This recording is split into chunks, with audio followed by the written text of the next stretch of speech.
May we now request Dr. Arun Gopi to come on stage and deliver their presentation. So, yeah, welcome to the session of calcium management. This is actually the key issue to succeed PCI, especially the complex PCI, and to diagnose and to check the results. I think intracoronary imaging should be the key issue and the mandatory. So we will have a 5 presentation about the challenging case, and I hope to have a hot discussion. So please.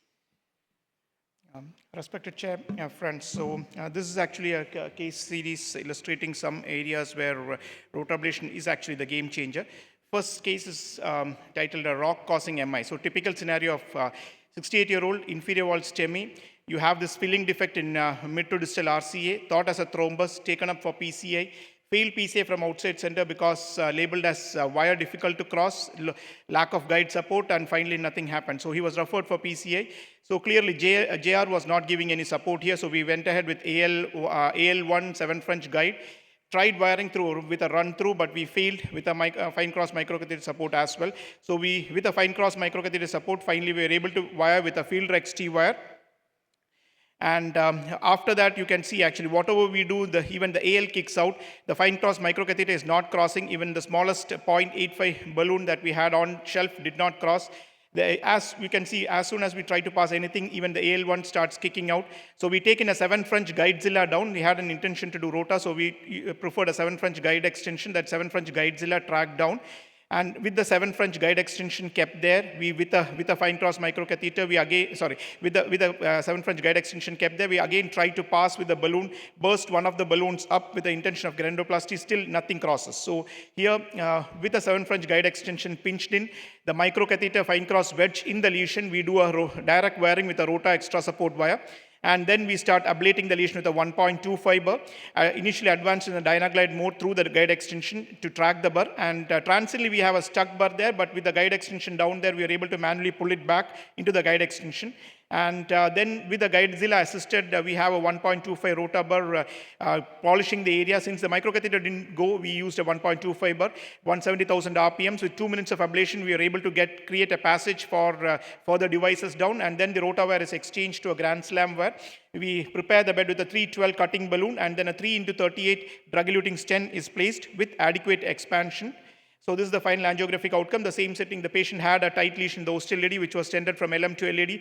I was guided with a cutting balloon preparation, and this is the final angiographic outcome. So this case illustrates a calcific nodule in mid-RCA thought as a thrombus causing MI due to poor guide support, as well as due to with a difficulty to cross. Here with a 7 French guidezilla assistance, we were able to rotablate over and rota extra support wire, prepare the bed with a cutting balloon and stent. So whenever using guide extension, there is well clear idea of what is compatible with guide extension. So we need to realize that a 6 French guidezilla will allow 1.2 fiber. 7 French guide extensions allow both 1.2 fiber and 1.5 fiber, but no guide extensions have been tested for 1.7 fiber. And when you're passing the rota burr through a guide extension, prefer to use a dynaglide mode to take the rota burr through the guide extension.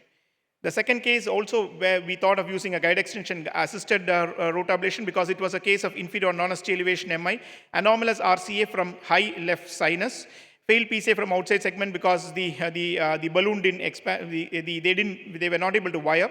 So here we tried, since it was from left sinus, we tried JL or EBU guide, failed to give any support. So we had to finally accommodate an AL1 7 French guide, which was not so coaxial. We were able to wire with a field FC wire, exchanged to a Grand Slam wire. So we had a 6 French guidezilla placed down. A 2.5 to 12 non-compliant balloon clearly has a non-yielding spot. So this is a balloon non-yielding lesion in the proximal RCA. So while we are trying to do with the balloon, we actually dissected the RCA. So we get the Grand Slam exchange to a rota extra support wire. And through the 6 French guidezilla, we try to track in a 1.25 rota burr. But the rota burr unfortunately gets stuck in the 6 French guidezilla while we are advancing on the dynaglide mode. And it damages both the guide extension as well as the burr. So here we start trying to ablate off with a 1.5 burr. across the anomalous RCA from left sinus, although the guide is non-coaxial. But finally, somehow you can see at the last shot, you can see the rotor suddenly abruptly jumps through that angle and is able to get into the lesion. And once the rotor gets into the lesion, it is all very easy, 1.5 bar at 160,000 RPMs, 1 minute of ablation. Here, since it's dissected, we go slow. Slow, gentle runs.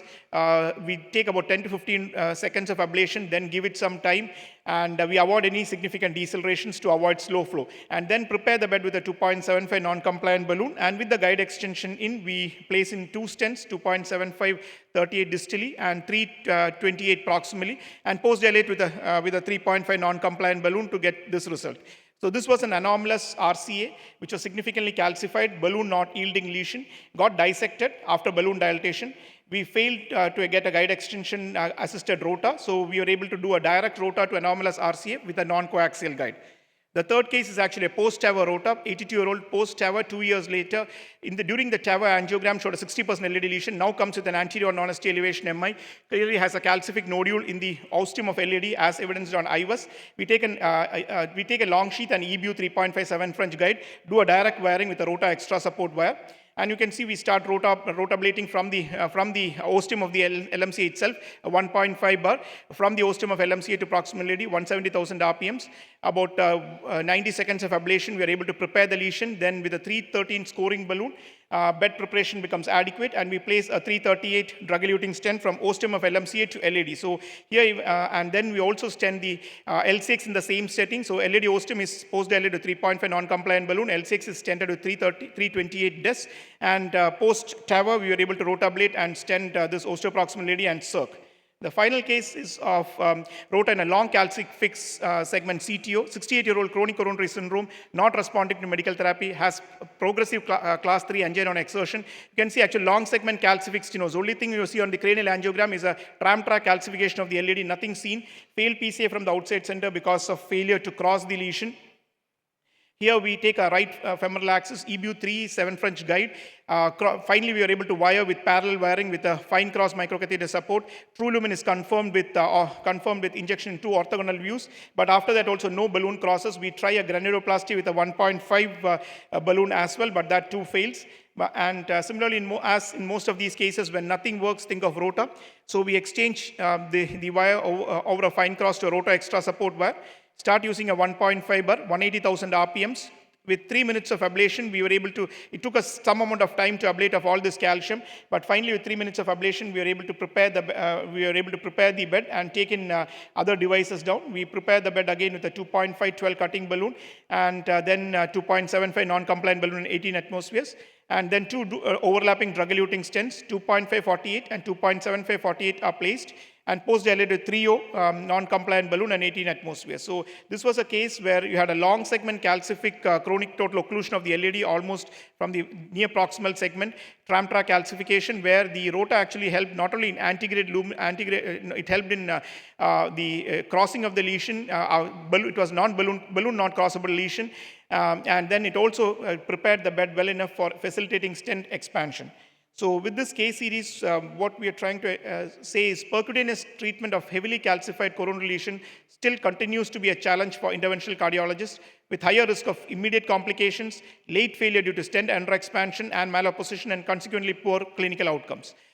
You should always have a very low threshold for rotablation. Whenever you think you would require rotor, do it upfront. You should not have a rotor regret later. Do it early. The earlier you do, it would save time as well as money as well.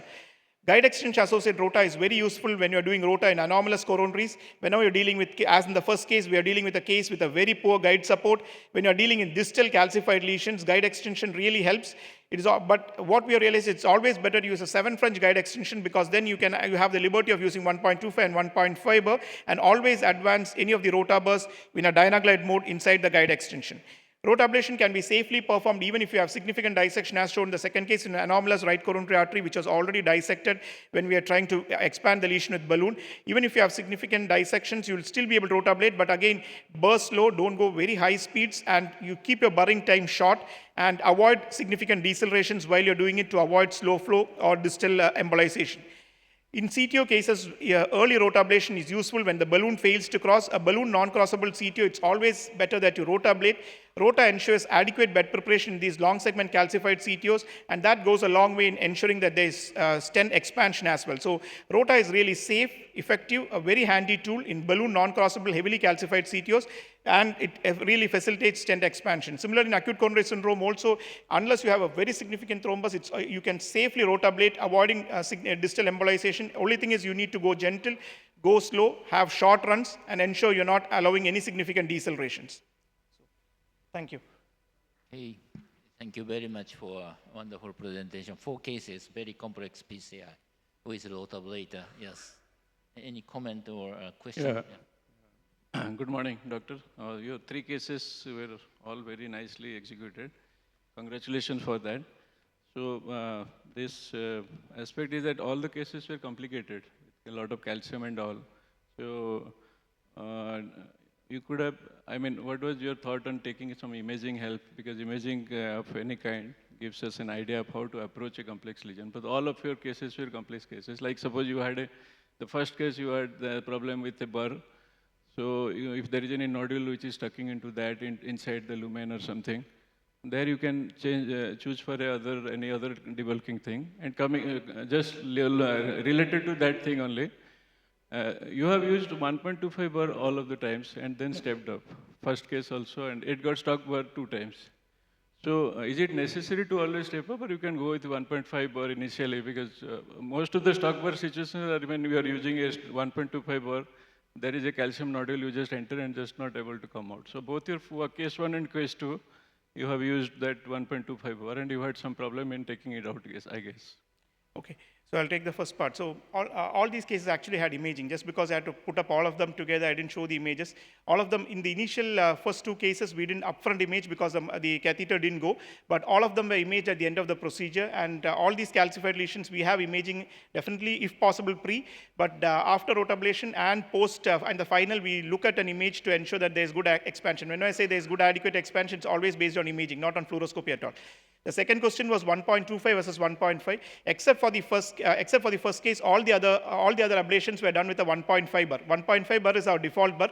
Only in the first case, since the microcatheter was just not crossing, and we were just hinging the microcatheter there, and then wiring the rotawire. So if the microcatheter then doesn't go, we would generally try with a 1.25 bar. But otherwise, that 90% of the cases always we use a 1.5 bar. Except for the first case, remaining all 3 cases was a 1.5 bar. As you said, the size of the guiding catheter, also the extension catheter, is very important to do the perfect operation, right? But in cases, the ACS, at that time, right, it might be very difficult to decide the size of the catheter. Yes. In your daily clinical practice, if you speculate the calcium at the culprit site, what size of guiding catheter do you use ordinarily? Sir, whenever you're doing these complex cases, our by default strategies, we go femoral. We always have a 7 French guiding, and now always a 7 French guide extension. The moment we are taking guide extension, we'll always take 7 French, and preferably Guidezilla. We think Boston to Boston would have a good compatibility. Although any 7 French guide extension can track 1.25 and 1.5 bar. The second case was learning, because that's the first time when we tried to do with a 6 French guide extension, it got stuck and got damaged. So by default, 7 French guide and 7 French guide extension. Great. Good case presentation, doctor. Congratulations. Yeah, please. To Yeah. take 7 French guide extension, did you use the 8 French guide? No. A 7 French guide extension is compatible with 7 French guide. Unless it is ox and damaged, you actually have the balloon inched in, it goes. 7 French is compatible. Arun, very good cases. Very nice illustration, very complex cases. Only when you said, the take-home message is point 2, where you think of rota, use it upfront. I saw you using balloon granuloplasty. That work when, when you're doing a CTO, when your wire is not crossing fair enough. Granuloplasty, if you have a bad type 3 dissection, you won't even be able to do rota. Once your balloon is not passing, why not upfront rota? Why you want to do granuloplasty? Yeah, this is the rota regret. That's why I presented this. These are things that I learned over time, and these are cases which are done over a series of time. So now we don't hesitate to use rota upfront. We always have that's why we are now using a 7 French guide extension upfront, so that we have the ability to use the burr as well. And the granuloplasty all were actually, the granuloplasty was more used in the CTO segment itself, in the long segment calcific CTO. That is again with an intention to see whether we could salvage out something.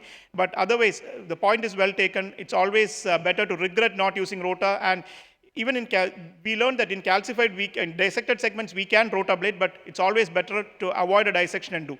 The case where we balloon non-expandable, it was an anomalous coronary. That is why we tried a balloon. Otherwise, point well taken. These are all what we learned actually. These are wonderful cases. I really congratulate you for having such cases.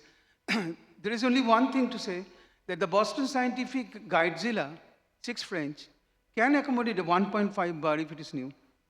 Sir, actually, that's the as per the manufacturer accommodation, Guidezilla 1.25 will accommodate 6 French Guidezilla will accommodate a 1.25 bar. That's what the manufacturer specifications say. Unfortunately, in our second case, despite all this said, we got stuck in the guide extension itself while we are advancing dynaglide bound. But as per the manufacturer recommendations, this is bench testing tested, and that's the only literature that we have clearly on guide extension assisted rota, bench testing. Clearly, in vitro studies so Boston, Guidezilla, 6 French goes 1.25 bar. None of the other 6 French guide extensions would take any of the bars. 7 French guide extensions, all 1.25 and 1.5 bar will go. 1.75, we don't have data. No, there is, that's why I wanted to mention that if it is a Boston Guidezilla, then it can accommodate 1.5. But in Guideliner, it will never go. And this is one. And if you use a reused, Guidezilla, then it will be stuck at the junction of the... these cases, we never try a reuse guide extension because that's again inviting trouble. Okay, thank you very much. Yeah, wonderful presentation. So let's move on to the next presentation. The entitled Complex Rota 3 Illustrated Case Series is Dr. Alan Gopi. Could you start the presentation?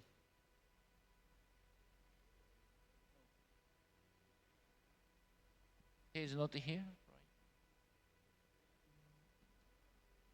So let's skip the second case and third presentation. Are you Dr. Graf Vera, right? So the title is calcium at the polygon. Yes. Could you start the presentation, right?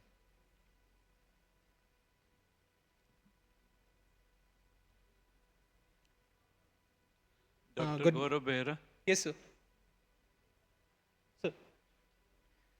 Good morning, each and everyone. Good morning, respected chairpersons.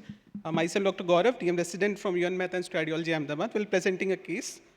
So this is a 65-year-old diabetic female. She's known case of DCMP. In 2013, she underwent coronary angiography. It's a normal coronaries. But now she presented to us with angina on exertion since 6-7 months. For the same, she underwent angiography, which given 90% calcific LCX osteal lesion, but she denied for any kind of intervention at that time. Now, after 2 months, she presented to us with NSTEMI, with recurrent polymorphic VT, which requires DC versions, with acute decompensated heart failure. ECG was LBBB white QRS, and echo suggestive of 15 to 20% global hypokinesia. So this was the angio. So we can see calcific LCX, 90% stenosis, ostium, as well as LED osteal stenosis, significant LED osteal stenosis, with the Medina classification 011. So syntax score favoring CABG. So we take the case for the hard term discussion. So due to decreased LV function and episodes of acidosis, ventricular tachycardia, the CVTS people refused for the surgery. So by taking proper consent and explain the risk, we took the patient for PTCA. So execution flaws, we electively intubated the patient. We upfront IBP by the left femoral root. Then we planned rotablation from left main to LCX. We planned 2-stent strategy, upfront bifurcation, DK crest versus culotte technique, and we held imaging for the result optimization. So this was after pre-dilatation. The IVUS run of LCX shows circumferential calcium 360 arc and more than 5 mm length, but it was a balloon crossable, balloon easily crossed. So ideally we can choose a scoring balloon or cutting balloon, but we choose upfront rotablation for this patient because it had LCX tight stenosis. So this is polygon of calcium. It also shows eccentric calcification. So we performed rotablation with 1.5 burr.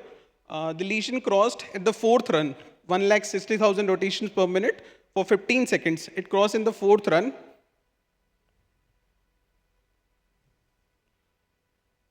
So then 3.538 stent deployed from left main to LCX for the with pot done with 5/8 NC balloon at 18 atmosphere pressure. Then after recrossing, we put 323 deployed stent deployed from left main to LAD. Then we performed kissing with 4 and 3.5 balloons respectively in LCX and LAD. And final pot was done with 5 mm balloon. So this was the final result. By imaging, the area of left main 15.6, the LCX area 7.8, the polygon has a good, and the LED area 10.8.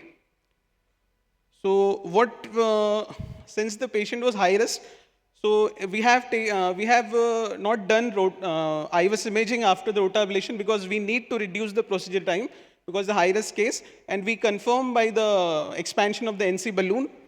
So total procedure time was 60 minutes. We used 100 ml contrast volume. Patient was extubated after 4 hours.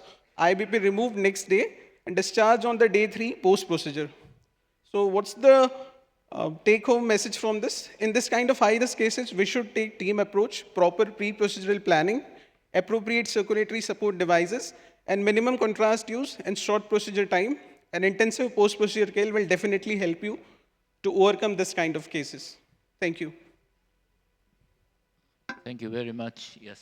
Can I confirm before discussion, did you do the IVUS in CX as well? Yes, sir. CX, circumflex. So that was LCX IVUS, sir, what I have shown run. Just I can see the LED, right? The image is... So left one, that was the run of LCX, what I have shown. Okay. So the size of the calcium, there are lots of fibrous plaque within the calcium, right? Yes, sir. But the calcium size around nearly 360 degree, but the area is a little bit big, right? Yes, sir. 4.1 for the lumen area. 4.1, 4.3 the lumen area, MLA. So what IVUS showed, what the chair means to say is, when you did an IVUS from circumflex to left main, there was a quite tight fibrocalcified plaque, very tight. But your wall, the calcium 360 degree was a wall calcium. Yes. It wasn't within the plaque burden. So what you showed, the 360 calcium is a wall calcium. Rota is still justified because still is fibroflat calcified, but your calcium 360 wasn't in the plaque, it was in the wall calcium, coming back into the left main. Did you take a run from the main to the LED? Any plaque was there? No, sir. I don't have that left main to LED run. Can you get away with, in this kind of ostial circumflex, can you get away with just one provisional stenting? LM to LCX spot and then dilate, kiss, and so that there is no dissection in the LED. Can you get away with one? So actually, after deploying the LCX stent, we found that there's a lesion. Previous angiography also showed it's a LED ostial lesion, 50-60% stenosis. But you did not do an IVUS of the LED to LM? So we have done LED IVUS for that. So unfortunately, I don't have, sir, because... What is the plaque burden in the ostium of the LED? Sir, LED? So minimum lumen area was 5.9, 5.8, what I remember, LED lumen area. Why you, choosing a two-stent strategy? Why not just one? So, what led you to think about two-stent strategy? So since initially we thought the provisional upfront bifurcation because LED head, sir, patient was having, we don't know, sir, for which lesion patient was having this polymorphic VT. But your MLA was very good in the LED ostium. MLA was very good. That's That's what you were telling. Plaque burden was minimal in the LED ostium. And MLA of the LED was good. That's what you were So by just lumen area of LED was 5.9, sir. telling. It's good. The thing is that your, this patient was having ejection fraction of 22%, no? Yes, sir. With LVBB. So did you do a viability test for the patient? Muscle, many, because if you do a viability test, that will help you in deciding for this Which case, which territory? you can take as the main vessel L6 or LED with a patient of ejection fraction of 22% and left bundle branch block. Maybe LED may not be that viable or either way. And second thing, if you planned for a provisional L6 stenting, you had a stent across from the L6, no? You took Yes, the sir. L6 as the main LCX. vessel. So what happened? You changed your strategy midway because did the LED become pinched or the flow was less or you did FFR Sir, or what? we actually thought, sir, we have taken the patient for the procedure and patient might have LED. Sir, in angiographically, we 60% stenosis, what we demonstrated. Then, sir, we performed then LED IVUS. So I thought patient might require a patient have, the VT might be due to the LED territory. We cannot send the patient for viability because already she was on BiPAP support for 3 days. Again, back to the imaging, right? Before procedure, we try to decide the size of the calcium and how to treat the lesion by some kind of, yes, ablation or cutting balloon or something, right? But after ballooning, before stenting, we have to confirm the calcium fracture by imaging. Did you confirm in this case? So initially we thought to confirm, then because we want to reduce the time, so we just confirmed by inflating an NC balloon. The NC balloon was expanding, so we plan to just deploy the stent. Again, the position of the calcium is very important, right? So after rotablator, still there are superficial calcium. We have to use in the balloon and confirm the fracture, and then we can put a stent. And at that time, we could get a good lesion, area, right? Yes. Therefore, it is very important pre and post, at least, and during the confirmation is very important. How do you think? Yes, we should definitely done before deploying stent imaging. Cutting balloon is very essential in these cases because stent deployment will be very appropriate with the cutting balloon. And many of the cases we fail to expand the stent with the NC balloon, and we do see some cases of coronary dissections at the time. So it's better to prepare the bed very properly and then deploy the stent appropriately. Okay, thank you very Thank you, much. sir. Thank you. Wonderful presentation. Let's move on to the next. So next is tool skills for high-risk complex PCI. This will be presented by Dr. Nimit Shah.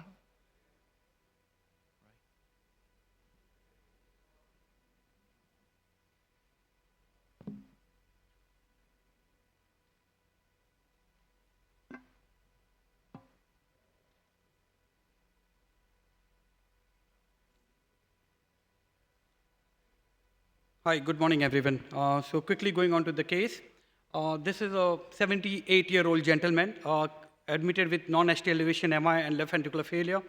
EF was 15 to 20%, thin akinetic mid to distal LV and apex. We did an MRI which showed there was scar from mid to distal LV septum. And rest of the LV was severely hypokinetic with preserved thickness. He had moderate lung fibrosis, and even before we could do an angio, the chest physician said, if you look at the X-ray, that he would not be fit for surgery in case there is difficult or multivessel disease or a complex disease. So he did go home because they were not keen on doing anything. He came back again with further failure, further chest pain, further troponin rise. So eventually they agreed, okay, we should do something, otherwise he's not going to survive. So this is an angiogram. If you see, it's a left main long, has 50% lesion mid to distal on angiogram. LED has disease as well, osteoproximal calcified Ramus is a good caliber vessel. If you see, it's quite a long, good caliber vessel with 95% calcified osteoproximal lesion, and the circumflex has the 80% lesion in the mid vessel, also very calcified, and RCA is completely occluded with moderate collaterals from the left system. So what we decided here is, because this patient is very high risk, he would require calcium management by various modalities. Intra-aortic balloon pump would not be helpful here with just 15 to 20% ejection fraction. We would need impella, so we had a multidisciplinary meeting, spoke to the relative, and eventually they agreed, okay, if we have to do anything, we'll do an impella-guided angioplasty. And the plan was to do ramus and circumflex first, and probably stage RC at a later date, maybe 6 weeks later, depending how the patient does. And the plan was to just establish the flow, keep the flow into the LAD, because the LAD was non-viable, but there were good septals coming up, so plan was to just keep it open, not to put a stent in. The plan was to do ramus and the circumflex. So impella was inserted, 7 French EBU 3.5 guide was taken, wired all the 3 vessels, LAD, circumflex, and ramus, dilated the LAD ostium by 2010 balloon to keep the flow open.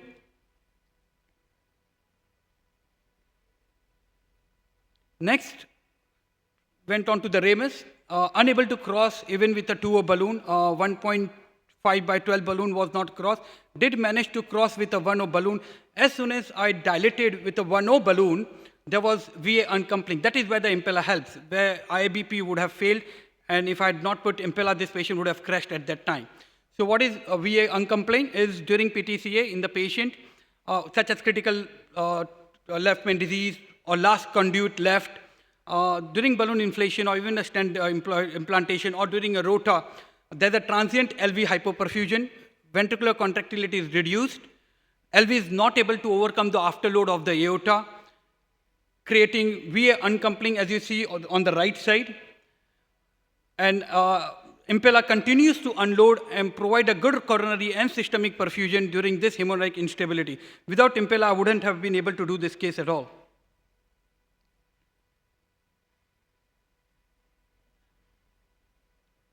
So even after that, 1.25 balloon was, there was dog boning and unable to cross further. So this was an uncrossable lesion. I thought I would need a rota, but even then a fine cross wouldn't go for me to change over to the rota wire. So I use a laser, ELCA, 0.9, at a very minimal repetition and frequency to start with 60-60. I did have to go to 80-80.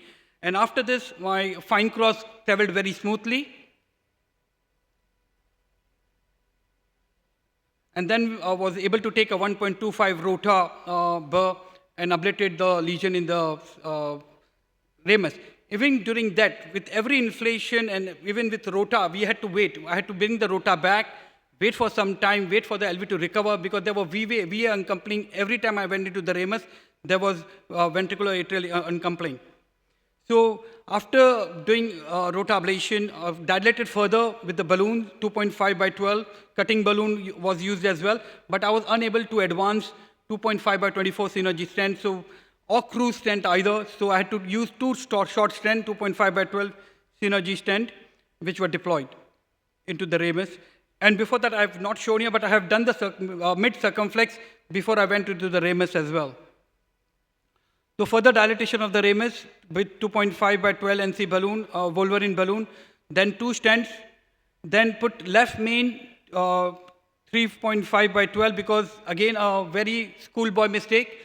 When I deployed a stent into the left main, didn't take care of my guide. Guide did a concertino of the proximal end of the stent, so hence I had to open up the stent gradually and then put another 3.5 by 12 stent into the left main.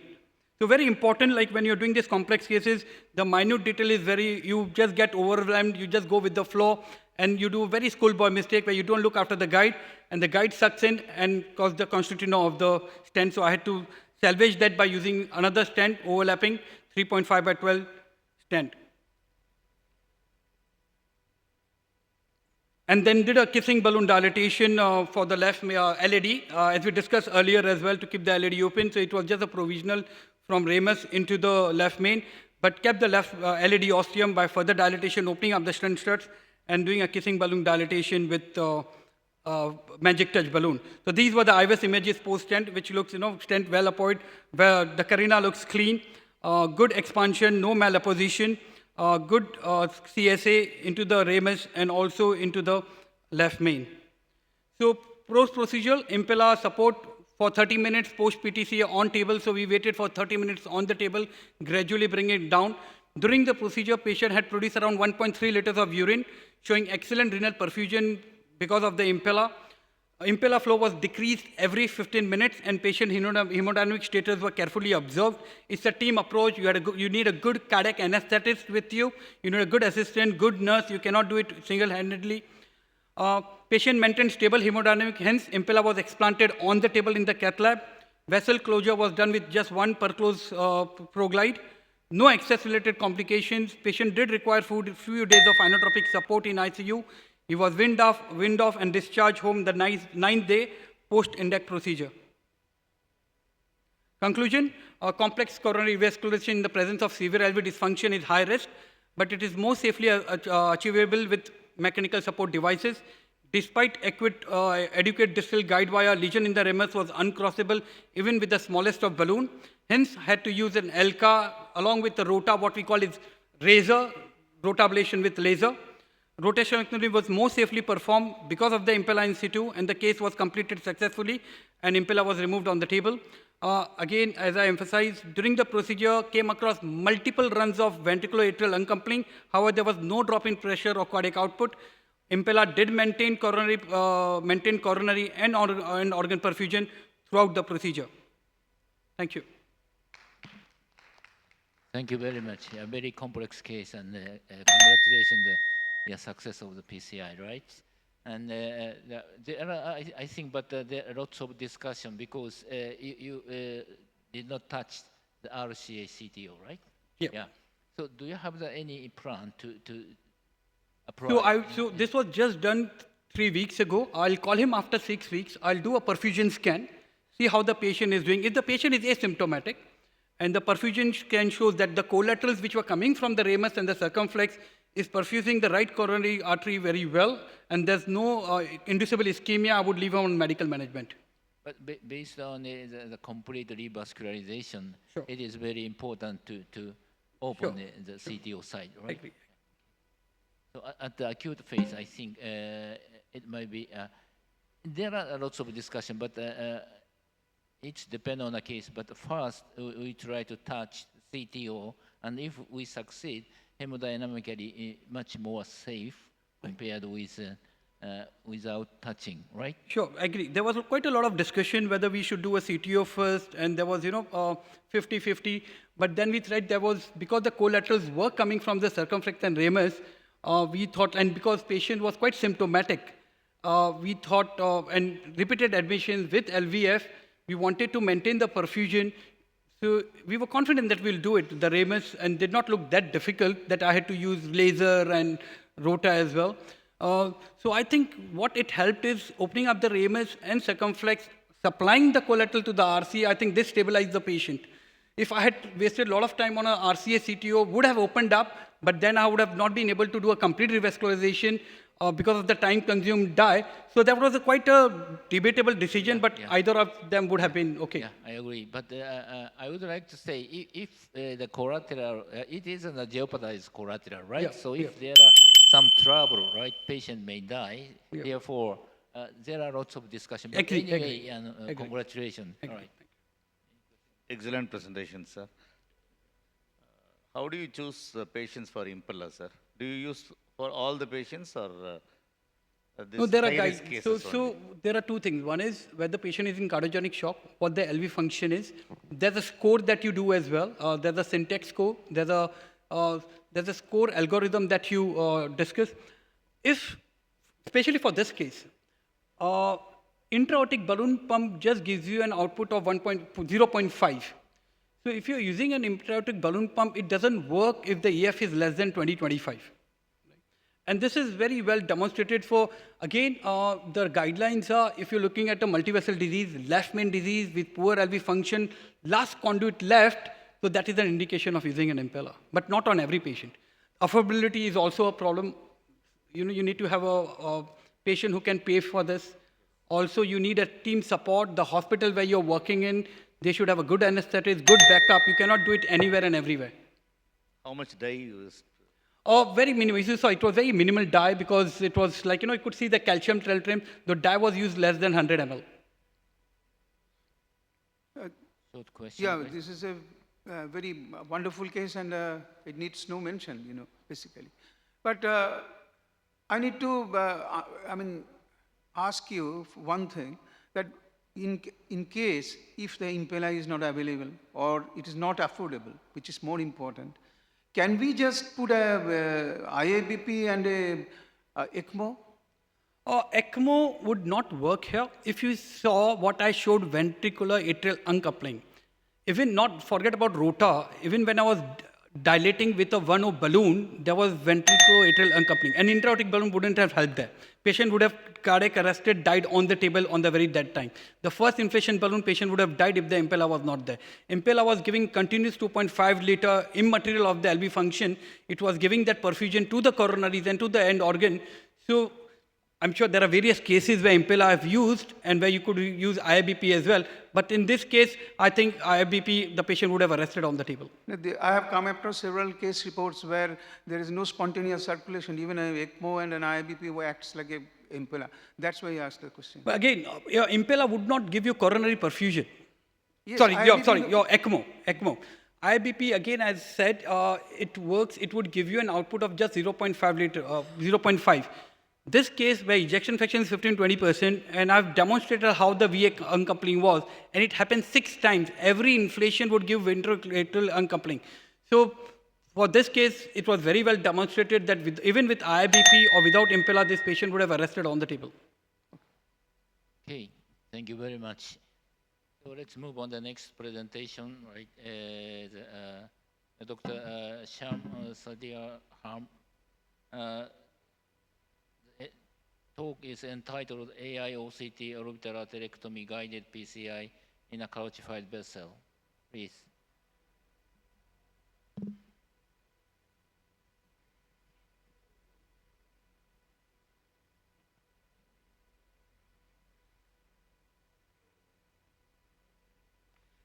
Good morning. Presenting a case of AI-OCT, orbital atherectomy guided PCI in a calcified vessel. Story of a 68-year-old gentleman with diabetes, hypertension, dyslipidemia, was admitted with ACS end-STEMI. CAG showed 3-vessel disease and emergency PCI to LCX was done in view of ongoing angina. This was the angiogram at the initial admission. You can see the tram track calcifications in the LAD and a flow-limiting culprit lesion in the circumflex to OM, and a long RPDA with multiple tandem lesions. You can see the calcified segment in the LAD is quite tight, and there is probably an occluded diagonal at that site as well. So in the initial setting, we did the emergency PCI to L6 with a 2.75 into 23 science error and a 2.530 agent DEB to the RPDA with satisfactory results.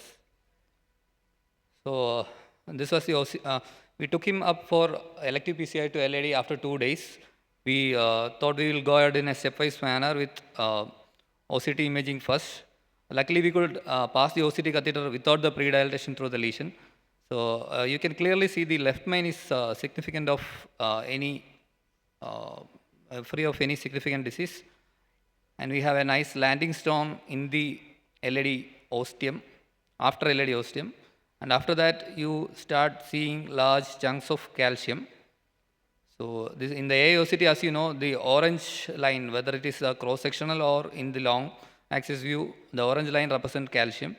And this is the angle of calcium. And you can see large chunks of calcium with thickness more than 1000 microns to 1500 micron coming to the mid LAD, 1300 micron thickness, 250 and somewhere almost 360 degree of calcium you can see.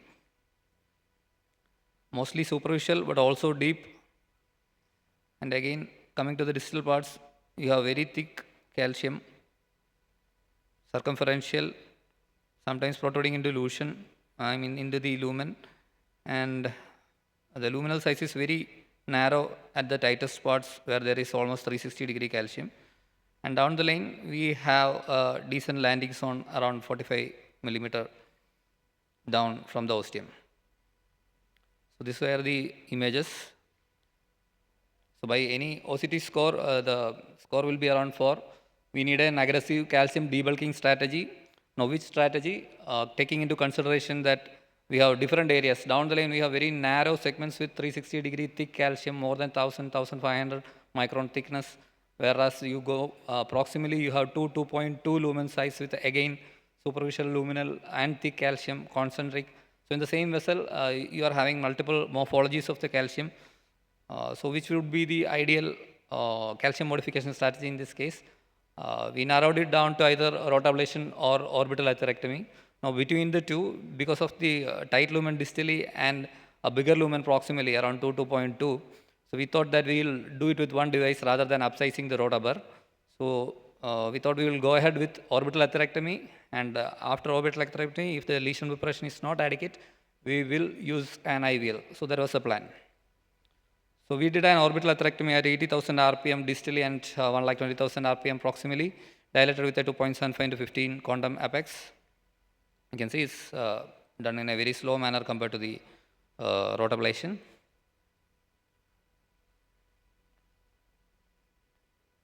So this is the OCT run which was taken after the orbital atherectomy.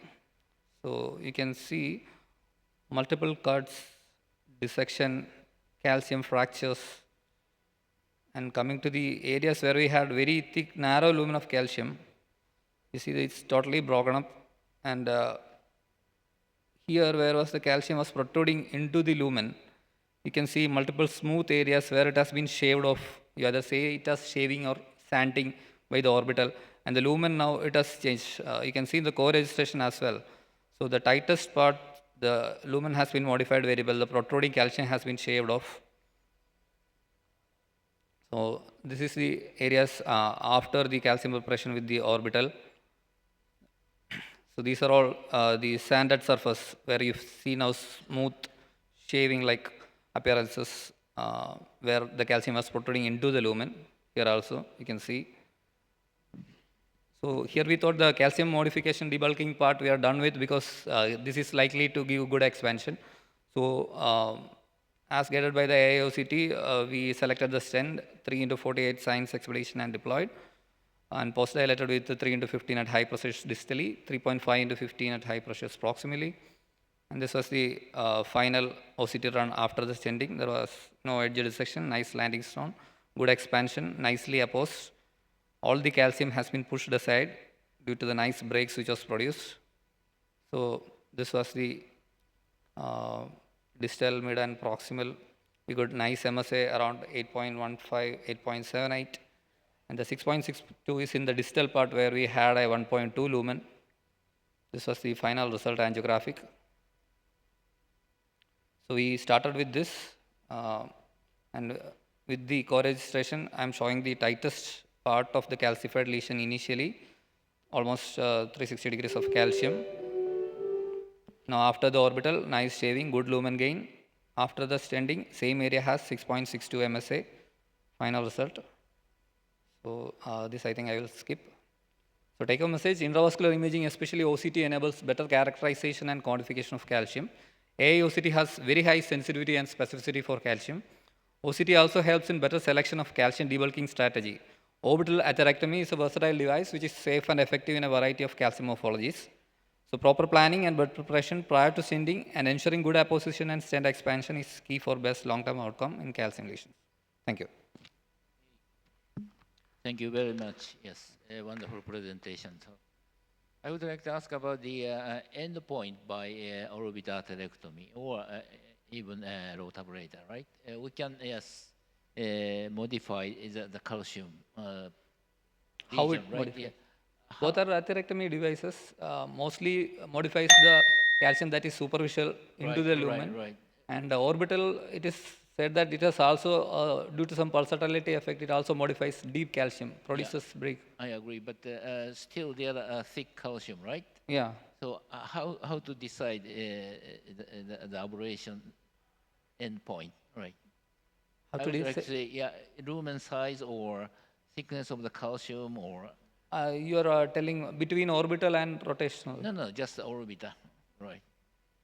Because by only rotor, the bar size may decide the size of the lumen, right? Oh, okay, But by according to orbiter, we can. the Yeah, speed, you can yeah, change right, the yeah, speed. yeah. At higher speeds, Yeah. it will rotate for a, I mean, ablate for a longer lumen. So it is told that up to 3 vessels, calcium can be modified at higher 1,20,000 RPM. And before putting a stent, it is very important to confirm the fracture of the calcium plate, Yeah, right? yeah. Therefore, even use the rotablator or orbital atherectomy, if it is enough thick and no calcium fracture, we have to do the non-compliant balloon or cutting balloon or Yeah. as IVL if possible, right? Yeah. Actually, we did the orbital atherectomy, thinned out the calcium plates, then dilated with the NC, but we found that the preparation is adequate after that. We did an OCT. Okay. So we had the IVL in place, and so we thought it was not necessary. All right. There were enough breaks. Any other question or comment? Yes, please, briefly. Right. What is your, if you had, you have no, say you have no orbital atherectomy, you had to do with a rotational atherectomy. Do you think that these lesions have unique properties that cannot be done with rota and can be done with IVL? What is the cutoff? Why you chosen this orbital atherectomy? Since we see in the initial pre-run OCT, the tightest parts where there was circumferential calcium, it was the lumen size was around 1.2, 1.1 like that. Whereas when you move towards the proximal LED, there was 1.8, 2.2. Again, superficial thick circumferential calcium was there. So if you are going with a rota, of course, rota could do it, but I think you will have to upsize the burr for the proximal lesions because you go with a 1.5 burr, you ablate in the distal part, but it's not going to do much in the area where there is bigger lumen. But still, No, my point is very simple. You had a plan to use an IVL if needed. So no, we have everything in our lab, including. So if you could do a rota, because this means, more expense with IVL and OA, the rota and IVL is cheaper. So IVL is not yeah, cheaper. IVL is the costliest among all these. No, Rota, orbital is cheaper. If you go about your plan, if you thought of a orbital atherectomy followed by IVL, if it is if it is not modified. if it is required, okay. Yeah. The same in thing that case, if I used a rotablator and used an IVL, plan wise, what is the difference that I want to know? Why you did an orbital atherectomy instead of rota? I wanted to know this because there are some lesions you think you have done an OCT. There are some lesions you think that yes, this could not be done with rota. Was there anything there? No, I didn't say it could not be done with rota, but I thought in a lesion where there is long segment of calcium in a straighter segment, where there is different lumens with circumferential thick calcium, orbital scores over the rotablation. I never told that you can't do rotablation, but with a single device, which is much more easier to use, you can change the speed and modify the calcium in different lumen. And also, if you take into consideration the capability of orbital atherectomy to cause breaks in the deep calcium, which is being described recently, rota doesn't have that. Here we have calcium with thickness of 1,500, 1,400 microns. So I think thing is, when you're doing this, you can actually replace rotatripsy with IVL with orbital atherectomy. When you have rotatripsy, rota plus IVL, you are using two devices. But orbital, if you're patient, you stay in the proximal area longer time with 120,000 RPMs, you can ablate antegradely and retrogradely, you can get away the luminal. So rotatripsy can be replaced with a single device. That's why in the proximal LED, you have large segment calcium, both superficial and deep. Instead of rotatripsy, one device of orbital atherectomy suffixes. I completely agree with what Arun said, but scenario in India is different. The reason being, this case, I would have done the same what he has done. Your point well taken. If there was an upfront of using an IVL, then of course rota with IVL. But the plan was if you do an orbital atherectomy, maybe you might not have to do IVL. In abroad, IVL is cheaper. Here, IVL is expensive. With the advent of IVL, the orbital atherectomy has come down. In India, orbital electrotomy just come up now, and so many people are using orbital electrotomy but in USA, in fact, since the IVL has come down, people are hardly using orbital. They're using rota and IVL, but it's the cost that matters. Okay. Thank you. Okay, we are a little bit behind schedule. Thank you very much. A good discussion, right? Let's move on to the last presentation. I would like to ask the Dr. Afroza Ahmed, entitled Neither is nor a simple, precise planning can win the battle. Right. Very interesting title. Right.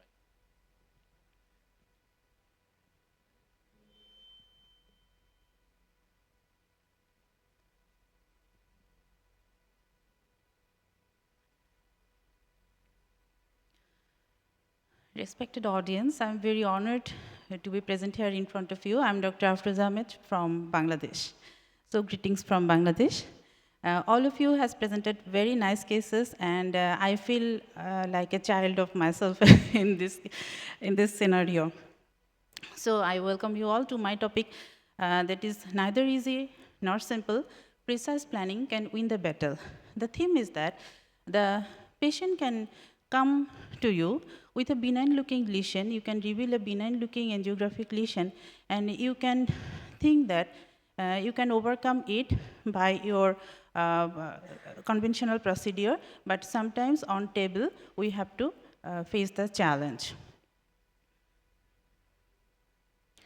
So my patient, 40 years old gentleman, he had no traditional conventional risk factor for coronary artery disease, except he had positive family history and he was a smoker.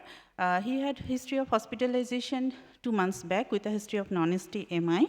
And then he went and angiogram was done, and angioplasty was planned and it was tried but failed, and he was referred to our hospital as a failed case of angioplasty. His ECG was showing only TIN version in the chest leads. Relevant lab investigation had no abnormality. His ejection fraction was preserved, and there were some hypokinesia involving the basal and mid anterior wall. So these are the scenarios from the previous hospital angiogram. We are looking that there is a long type C lesion involving the proximal to mid LAD, and the diagonals are also diseased, and RCA is having some non-critical type of stenosis. So in the previous hospital, this is the scenario of tried angioplasty at the previous hospital. We see that they had difficulty in wire crossing. Somehow they crossed the wire, but during balloon dilatation, it was seen that there is dog boning, and the balloon, after several attempts, the balloon was not dilated, and he was referred to our hospital with the scenario. So in our hospital, when he came, we first tried the wire crossing. The wire crossing was difficult, so we took a thin blue wire with microcatheter, and we were able to cross the lesion. Now, we were planning to do balloon pre-dilatation, and we took non-compliant balloon, first 212 and then 2520 millimeter non-compliant balloon, but all you can see there is dog boning, and we were unable to cross the lesion with the balloon. We were able to cross the lesion, but balloon was undilated. Then we tried the body wire technique. The body wire technique also even failed, and then we were thinking, what might be the cause? Why there is no balloon, there is balloon, undilated balloon, and we are feeling the necessity that imaging is now now should be our next plan. So we planned for IVUS, and you see the IVUS catheter, at some point, the catheter isn't crossing. But the small part, we could cross through the IVUS, we could gauge some of the morphology, some of the reasons why it's not passing. And we could see that the small IVUS run is showing that a circumferential calcium arc, which is moderately thick. So we were thinking that this might be calcium here, might be the reason for the unsuccessful balloon dilatation. So we planned for rotablation, and with rotablation, we tried with 1.5 millimeter rotablator bar. First, at the rate of 108,000 RPM, 4 to 5 runs was given, but we were unsuccessful to cross the lesion. Then, at the highest ablation rate, 200,000 RPM. At the third time, we were able to cross the lesion. But unfortunately, I am not able to show you the rotablation for some technical fault. The rotablation scenes were somehow not preserved. It was deleted. But you can see the IBIS catheter, after the rotablation, we were able to cross the IBIS catheter through the lesion, and the full lesion morphology was revealed. And we see from the mid to proximal LAD, there was a thick calcified lesion. It was moderately thick, somewhere it was circumferential, somewhere it was more than 270-degree arc, and we can see calcium fracture, good calcium fracture and reverberation at some point, but still there is an area of critical stenosis, and calcium was not that much fractured at the point, and the critical stenosis, the MLA was only 3.7 millimeter square. And there was a long calcified lesion. The lesion length was around 48 to 49 millimeter. So, we now were able to do pre-dilatation and a non-compliant balloon with first 2.5 to 12 in the distal LAD and then 3 into 12 at the proximal LAD. We are able to do balloon pre-dilatation, and you can see that there is a well expansion of the balloon and there is no dog boning. So at this point, we deployed a 3.5 into 48 millimeter stent successfully. The stent deployment was very smooth, and we deployed the stent, and after deploying the stent, we took the IBIS run again. And you see, there are there are good apposition, but somewhere there are few areas of under expansion in the IBIS run. So we did the post-dilatation to treat the under-expansion, the post-dilatation 3.5 into 14, and then finally 4.8 millimeter balloon, and there was good post-dilatation.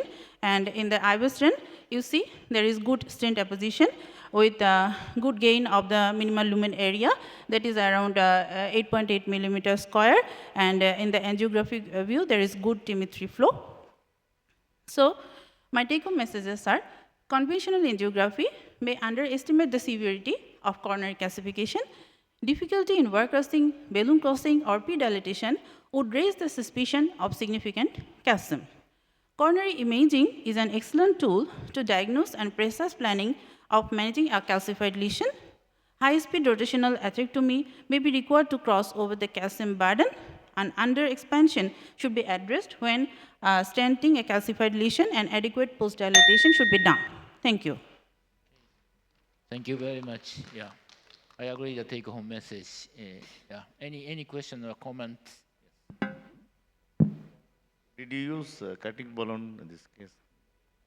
Sir, we didn't use cutting balloon because we didn't expect that the rotablation may be needed. Patient already expended a lot of money in the failed procedure, and then we did unplanned rotablation, so there's a issue of cost, and the cutting balloon was actually an option here. But we considered the cost, and we considered that before rotablation, if we fail in case of any cutting balloon, then again we need to do rotablation. That this will be much higher cost for the patient. We are behind the schedule. Very short question, please. Very small comment, sir. In your case, it was done in previous hospital where they could not cross a balloon, and there was a dog boning. Yes. And also, I have seen in your first and second angiogram, maybe in your hospital, there is a significant amount of calcium, tram track calcification at the juncture where you put the balloon, initial balloon. Yes. So you could have used the rotational atherectomy from there only, because angiography cannot detect calcium in many patients. Yes. But where there is a tram track calcification, it is a severe calcification. And if you have the evidence that the balloon is not crossing, you could have used a rotablator from the beginning. From the beginning, sir, it was in another hospital. Maybe they had no facility for imaging and had no facility for rotablation. That's why the patient was referred to us. No. My point is, in your hospital, you have everything. So you have seen that there is a tram track calcification. Yes. So you could have taken a rotablator bar from the beginning. From the beginning. Thank you, sir. Okay, thank you very much. Yes. So there are many important presentation, and we can learn a lot, and it is lots of message to the audience. Thank you very much for the speakers and the panelists and the chairmen and the audience. Thank you very much. So would like to close this session. Thank you very much.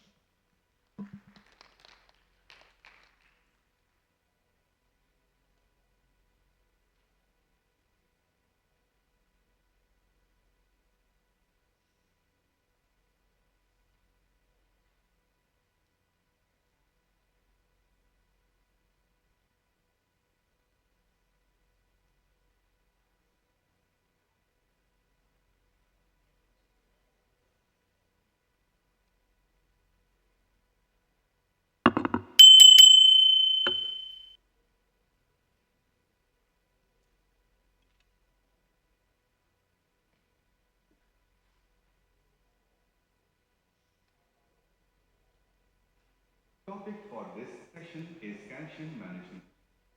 The facilitators for this session is Shubhanand Rai. And the chairpersons for this session are Lauren Kutuli, Takashi Akasaka, and Subroto Mandal. And the panelists for this session are Sajid K.T., Ramdev Yadave, Nagendra S. Chauhan, Kamal Chawla, Jayal J. Kandatil, and Krishna Mohan. And the discussants for this session are Arshad M., Sri Kumar S., Tapagrata D., Pranjit De, Lines Mohammed, Sandeep Mohanty, Shreya Nayak, and Tirthankar Rao.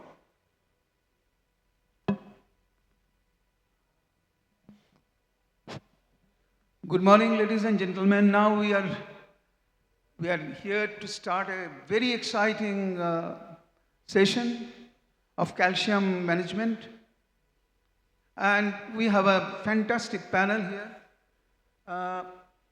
with our chairpersons, fantastic chairpersons and excellent speakers. Can I have the panelists, if anybody here? Please call the, oh, you are the speaker, no? Yes, sir. Just a minute, call the panelists first. Is Sir, there anybody being here? Sunday morning, we'll have to settle down with moderators alone, sir. Okay, then. If some panelists step in, please come to the dais. That much I can say. And I will call Dr. Deepak Davidson, who needs no introduction. He is one of the finest imaging person in our country. So, Dr. Davidson, please. Good morning to all of you. First of all, let me thank the NIC organizers for the opportunity given.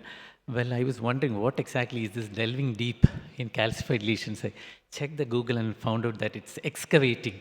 You need to excavate the calcium before you start stenting. So primarily it just says that you need to have a significant amount of volume reduction of the calcified segment and then break the calcium with balloon-based strategy. So probably that's what was meant by the organizers. Well, I'll start with the case history of a 78-year-old gentleman who presented with an infusional myocardial infarction to a nearby hospital. They attempted to dilate the lesion. They were not able to dilate it. However, they could achieve TIMI-3 flow with a 1 millimeter balloon, and he was referred to us. We kept him on tirofiban for the next 12 hours, took him up for a procedure. We saw that there was TIMI-3 flow, there was no significant amount of calcification, no significant amount of thrombus, there was a huge amount of calcification there in the right coronary artery. So how do we manage this heavily calcified right coronary artery? We need to think about two options. One, we need to have a significant volume reduction. That's, you need to excavate the calcium, you need to go deep into the vessel with the help of an ablation strategy, and you need to crack the calcium. Deeper calcium needs to be cracked with a balloon-based strategy. Now, I'll be dwelling on ablation strategies, that is excavating the calcium, primarily based on three techniques. That's you could use an rotablator, you could use an orbital atherectomy, and even a laser would be helpful in certain situations. Also, that's how it would look like when you have significant amount of calcification. You need to use a rota orbital or a laser, ablate some amount of calcium, excavate some amount of calcium, reduce the volume of calcium, then go ahead with cracking with the balloon-based strategy and then deploy a stent. So these are the three options that we have: the rotational atherectomy, the orbital atherectomy, and the excimer laser. In this particular patient, we started off with a 1.5 millimeter burr, we went up to 180,000, and at 200,000, we were able to go across the lesion. Once we are done with the rotablation with 1.5 millimeter burr, we did a OCT run because initially we were not able to get the OCT catheter across. So following root ablation, we did an OCT run. You could see that there is a significant amount of superficial calcium, thin sheet of calcium could be made out. In this image, you could see that at the green arrow, it points to a thick amount of calcium. The wire bias, the rotablator is close to the calcium. The calcium has been shaved off at that particular area. In the next two images, you could see that the green arrow indicates that there is a nodular protrusion and there is a significant amount of protrusion of calcium, that is eruptive calcium into the lumen also. So we understood that the initial 1.5 millimeter burr hasn't done much for this particular lesion. There is significant amount of calcium remaining there. We need to do some more excavation. So we decided on a 2 millimeter burr at 160,000 RPM. We were able to get across the lesion, and that was a rotablation with 2 millimeter burr. And now you could see that the repeat OCT, you could see that in the first image, you could see that there is some amount of shaving off of that particular calcium with a 1.5 millimeter burr, which is better with a 2 millimeter burr. And secondly, here you could see that the burr didn't do much at this particular area with a 1.5 millimeter burr. Here you could see that with a 2 millimeter burr, there is some more excavation being done. And wherein you have in the last image, the wire bias, you could see that significant amount of excavation or volume reduction has been done with the burring. Then we went ahead with dilatation, stent implantation. That was OCT run, which was done again. After that, you could see that there was significant amount of malposition, some amount of under expansions.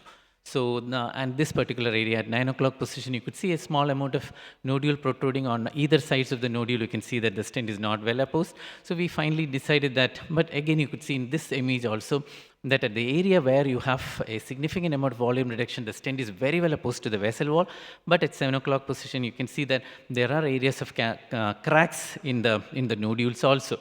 And so because of this sort of malpositions and under expansion, we decided that we'll go with a 4.5 millimeter balloon, and finally with a 4.5 millimeter balloon, we were able to achieve a good flow. The stent was well expanded, and he did well after that. Now, this would be a typical scenario wherein you would prefer a rotablation step-up burr approach, wherein you have a huge vessel, you haven't done much with an 1.5 millimeter burr or 1.75, probably you need to go with a 2 millimeter burr, and then probably you would achieve a significant amount of volume reduction in that particular area. Well, when do we decide on orbital atherectomy? As Dr. Shyam is present, when you have nodules protruding into the lumen, when you have eccentric calcification wherein the rota may not really help us in those situations, orbital atherectomy would be a better option. And this is a patient who presents with effort angina, critical stenosis of the left main bifurcation. In these images, you could see that there is a significant calcification in the left main bifurcation. In the second image, you could see that now fluoroscopic image, you could see that calcium is extending into the circumflex. Calcium is also extending the left descending artery, and we did an OCT. That arrow points towards the ostium of the circumflex. You can see that there is a nodule of calcification which is actually protruding into the lumen at the LCX ostium, which can be very clearly made out in the 3D bifurcation mode. You can see the circumflex ostium on either sides of the circumflex ostium. You're able to see nodular protrusions over there. So because of that, we probably thought that in this particular situation, orbital atherectomy would be better. And again, you could see in the last image, the pink arrow points towards the circumflex ostium, wherein you could see a thick nodule right at the ostium of the circumflex ostium. And again, the nodule was almost 1.75 millimeter. So that was a thick nodule at the ostium of the circumflex artery. So we went ahead with orbital atherectomy of the LAD as well as the circumflex artery. And LAD, we went up to 120,000 RPM, and the circumflex, it was just 80,000 RPM, primarily because it was a small vessel and angulation there. So that was the reason why we decided on low RPM atherectomy with orbital in the circumflex ostium. So these are the images pre and post procedure left main bifurcation. Pre-procedure left main bifurcation, it was less than 2 millimeters square. However, after orbital atherectomy, it became 3.3 millimeters square. And at the circumflex ostium, you could see that following the orbital atherectomy, the nodule has been totally shaved off. The second image shows you that the nodule has been shaved off. And this is something interesting. You have an eccentric nodule at the left main bifurcation, eccentric calcification at the left main bifurcation at 12 o'clock, 1 o'clock position. You can see that the thickness was almost 1.6 millimeter. Following the orbital atherectomy, you could see that it's totally shaved off and it has become half the size. It's become 600 microns at there. Now, that was again the 3D bifurcation. You could see that the first image shows you that prior to orbital atherectomy, this was a nodule-like. Now, if you could concentrate on the second image, you can see that the nodule has been significantly shaved off with orbital atherectomy. And then we went ahead with a balloon-based strategy that was an angiosculpt. Following that, you could see again in the OCT that there is a significant amount of crack at the 5 o'clock position. Basically, this was the area where we had a significant volume reduction with the orbital atherectomy. That was the area at 5 o'clock position. You are seeing a significant crack which was made by the angiosculpt balloon. Now we went ahead with the stenting strategy. Decay crush was done, and that was the final result that we could achieve in this particular patient. So in these subset of patients wherein you could have a significant amount of nodular protrusion or an eccentric calcification, probably orbital atherectomy would fare better than a rotablator, or else if you were to prefer a rotablator, probably you will have to upsize the burr to a 2 millimeter or even a 1.75 millimeter burr. Now, what is situations wherein the laser will be helpful in ablating the calcium, that's excavating the calcium. This is a patient who had a stent implant to the proximal left-hand descending artery in 2023. Long ago, he came in 2023 with effort angina in a nearby hospital. They tried to open up the lesion. The lesion was not dilated. It never looked like a calcified lesion, but then they were not able to dilate it. So he was referred to us with the balloon with the sheath in the radial artery. So we decided that probably it was a short-looking lesion, an uncrossable lesion. We were new with laser, so we thought that we would try doing a laser for this particular patient. You could see in the caudal cranial views that there is a protrusion. There looks like a nodular protrusion on angiography. So we decided on lacing. We started off with a 0.9 millimeter laser catheter. We laced with a normal saline. We laced with contrast. In this particular image, you can see that we were lacing with the contrast also so that we could achieve a better luminal gain. So following contrast as well as saline lacing, the lumen that we could achieve was better than what it was prior to that. We did an OCT run. These were the pre and post procedure images in the caudal view. You could see that there is a significant luminal gain in the caudal views. In the cranial views also, you can see that there is a significant luminal gain in this particular area following the lacing. And we also did an OCT run, and we made out that you could see that the luminal gain was almost 3.28 millimeter. And you can see also calcification over there. This is the OCT run. You can see that when you look at the frozen images, you can see that there were areas of nodular protrusions could be seen, as well as eruptive nodules were seen. So both type of calcification, even concentric calcification was seen. We tried opening it with an Wolverine, but we were not able to do that at 20 atmospheres, so switched over to IVL. With the help of IVL balloon at 80 pulses, we were able to open it up. Finally, we were able to stent. Those are the post-IVL images. You could see that this was a nodule over there. This was a nodule over there, and the nodule has been cracked over there. The nodule has been deformed. The nodule has been cracked over there with the help of IVL. And again, you could see in these images, there are cracks there at 1 o'clock position. So multiple cracks were made, and finally we were able to dilate it, we were able to stent it, and we were able to achieve a good result in this particular situation. These were the final images, and even the OCT images were looking good. There were no significant struts over the circumflex ostium, and we were able to achieve good result in this patient. Now, dear friends, to summarize, we have three options. We have three options: the rotablator, the orbital atherectomy, and laser. Probably we are all very, very well used to rotablator. Now we have these two additions in our armamentarium. Probably orbital atherectomy would be much helpful in situations wherein you have nodules as well as you have eccentric calcification, wherein you do not have a wire bias towards that eccentric calcification. And laser, it's got niche indications, probably wherein you have an undilatable or an uncrossable lesion. Thank you so much for your patient hearing. Wonderful lecture, and it's a huge learning experience for all of us, Deepak, as ever. So I have a small question for my learning also.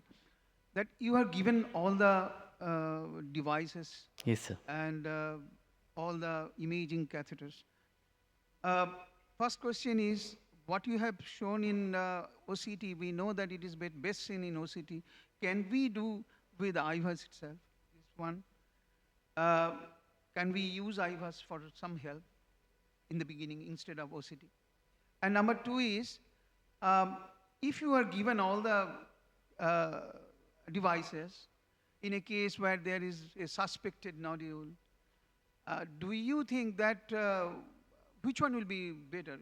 If I have to choose one, I mean, not always one can be an optimum, but after I say ablation, any ablation procedure, if I choose one, Would it be best? Which one would be best? So regarding the first question, we know that OCT, the resolution is much better, so we tend to have a better resolution of the images of the calcification. But then with the HD IVs also, we tend to get so much of information. It's almost like we could always understand that you have a nodule over there, you have an eccentric calcium. All those things could be easily identified even with an IVIS also. But then only the thickness of calcification could be the extra added advantage would be the thickness of calcification, which can be better made out with OCT. Now, seeing a nodule on IVIS, definitely we would think in terms of probably orbital atherectomy at this point of time. The choice of device, so probably when you have a nodule, the first option, probably Dr. Akasaka also would agree, if you have a wire bias, if the wire is closer towards the nodule, probably with all our experience over the past years, we would start off with a 1.5 bar, probably go to 1.75 or 2. Now, if you do not have a proper wire bias, then probably the thing that should go through our mind should be probably orbital atherectomy, and if not available, probably still we could try to adjust the wire position and then have a rotablation with a step-up bar approach. And then obviously, what I personally feel that every time following an ablation, we need to have a balloon-based strategy. And when you have a nodule, the only balloon-based strategy that has been proven to produce deformation of nodule or cracks in the nodule is the IVL. So leave alone financial aspect, always IVL should be the first option when you have a nodule, because you have two added advantages compared to any balloon-based strategy, because all the other balloon-based strategy would push the calcium away to the other side, and the only balloon-based strategy that would deform the calcium as well as produce cracks in the calcium would be an IVL. There is only one question, that is your OCT demonstrated erupting nodules, very bright light is there, macrophages division. But outcome, in spite of so many devices, outcome of the eruptive nodule is ultimately stent thrombosis and the maze, everything will be higher, compared to the non-eruptive. Yes, What's sir. your opinion in the Yes, sir. follow-up? Yes, sir. Managing an eruptive nodule is easier for us compared to a nodular protrusion, but then the long-term outcomes following stenting, again, the eruptive nodule, it tends to erupt between the stent struts. The maze is, over a period of time, the maze is worse with eruptive nodule compared to nodular protrusion. Yes, I would like to have some comment, right? So yes, sir. If we put a stent in a case with an erupt nodule, there are stenosis several times. Every month or every 3 months we have to treat, right? So at the moment we try to do the DCB, right, first, and then follow, and then if result is okay, we leave it alone. But if there are stenosis again, we think about the stent. But initially we have to avoid the stent. Do you agree? Sir, we in India, we've just started using DCBs in native vessels, huge vessels, but I think you should tell us your experience in these calcified nodules and protrusions, wherein would you still prefer DCB as the first choice? Yes, because if we put a stent and stenosis, we have to treat many times, and difficult to resolve completely. It is the problem, a limitation of the treatment of erupted calcium. So I have a question to you. Basically, nodules occur in a carved surface, mostly. So if you treat a carved surface, a carved artery, can you put a DCB balloon there in a angulated lesion and have good results? Yes, we are not sure the final result, but anyway, we can do the DCB in a carved artery. Very short question, right, please? It's a wonderful presentation and illustrative cases. One thing is, after your first ablation, when do you decide that this is enough and we don't need an upsizing of burr? What is your objective criteria of upsizing the burr after your first ablation? Primarily, an imaging would always help you out, but then being an interventional cardiologist, when you have a huge looking vessel, when you have a nodular protrusion, you know that whatever you have done with an 1.5 millimeter burr is not enough. So what I meant is objectively, so if you have imaged, what is the absolute numbers that you go by to say that 1.5 has not shaved enough, you need to shave with 1.75 or 2 over? Yeah, when you do not have significant amount of nodules being shaved off, when you see significant amount of protrusion, when you see significant amount of nodular protrusion in eruptive nodules, you tend to think that you haven't done anything for the nodule. Secondly, and you know that 1 or 2 runs, the burr crosses and comes back. It just swims in and comes back. You know that it hasn't done much for the calcium. So with these 2 things, with imaging as well as the initial run with 1.5 millimeter burr, you know that you haven't done really well or not. What I meant is if the thickness, so much reduction is it's inadequate, or like the lumen, so much gain is inadequate, any numbers to go by? I'm not sure whether we do have any data that way. But then with orbital atherectomy, you saw that image wherein the eccentric calcification, the thickness was more than 1 millimeter, it dropped to 0.6 millimeters. It was almost 50% volume reduction. Thank you so much. Thank you, Dr. Davidson, for your wonderful lecture. Now we can call the second speaker, Dr. David Rosario.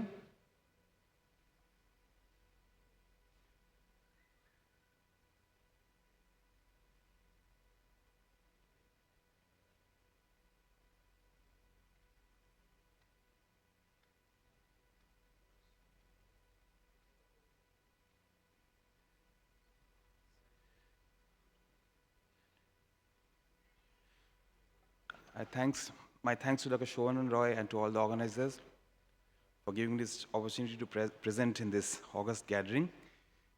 My topic is management of aortostral lesions. Now, the problem, as we know, is that the incidence of calcified lesions is going up, and there are various causes. We are dealing with an older set of patients. Many of them are on statins, with long-standing diabetes, CKD. These are all reasons why the incidence of calcified lesions is going up. And we know that the more the calcium is, the more is the trouble. The higher is the cardiac death, the MI, the TLR, stent thrombosis, MACE rates are all higher with more calcium. So now aortoostral calcified lesions provide unique challenges, because one is it's difficult to engage the guide catheter, and engaging the guide catheter may actually result in pressure damping or ventricularization. And forceful injection of contrast may cause sections which may propagate downstream or extend retrogradely and cause aortostral dissections. And guide catheter with side holes, my opinion is, should preferably be avoided because they actually provide false security. They may be used on the right side, but they should never be used in unprotected left main cases. And plaque modification has to be done with either an atherectomy, which gives you a volume reduction, or a balloon that has a cutting strategy, cracking strategy. And these should be used with lower threshold, because if you think that I'll go with a high pressure balloon first, and you actually cause a significant dissection, which can actually come retrograde and cause a significant life-threatening aortoostral dissection. So the use of atherectomy and atherectomy devices should be considered at the lower threshold. Now, coming to guide catheter shapes, for the left main calcific ostral lesions, JL definitely gives you more control, but offers less coaxiality, which is of relevance if you're going to use large size rotor burr. Now, the large size rotor burr is important because, as we have said, when we do atherectomy, when we modify the calcified plaque, there are two issues. One is the volume reduction, and the second one is the cracking of the plaque. Now, if you don't do adequate volume reduction, you will not get good results with cracking of the plaque. So if you think that I'll just take a small burr and then I'll manage with a cutting balloon, maybe the results may not be very good. You have to have good volume reduction, especially studies have shown that if you have a plaque thickness of more than 500 microns, and if you don't have enough volume reduction, then just cracking with a balloon subsequent may not be enough.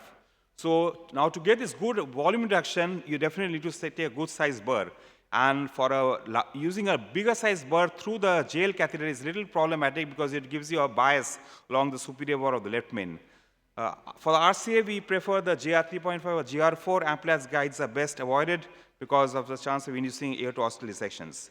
Now, coming to, this is a few things to know about the guide catheter internal lumen diameter, because if you're planning to use big burr, so as you can see that if you are planning to take a 1.5 or 1.75 burr, you can take a 6 French guide. All the three standard companies will accommodate the 1.75 burr. If you have a 2 mm burr, you have to go with a 6 French guide.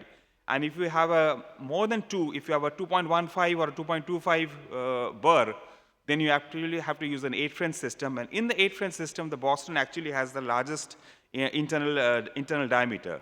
In the 7-French, all of them are the same. In the 6-French, the Medtronic is actually slightly better than the Cordis and the Boston. Now, rotational atherectomy in aorta oscillations can be safely done. I usually prefer an extra support guide wire, descend the guide catheter from the left main or RCA ostium, and start rotational atherectomy from the last 1 or 2 millimeters of the guide catheter. Just before the senior run, just before taking the rotor burr, we do a dry senior run to make sure there's no looping of the wire. Orbital atherectomy can also be done in aorta ostial lesions by pushing the crown forwards and doing atherectomy backwards on the way back.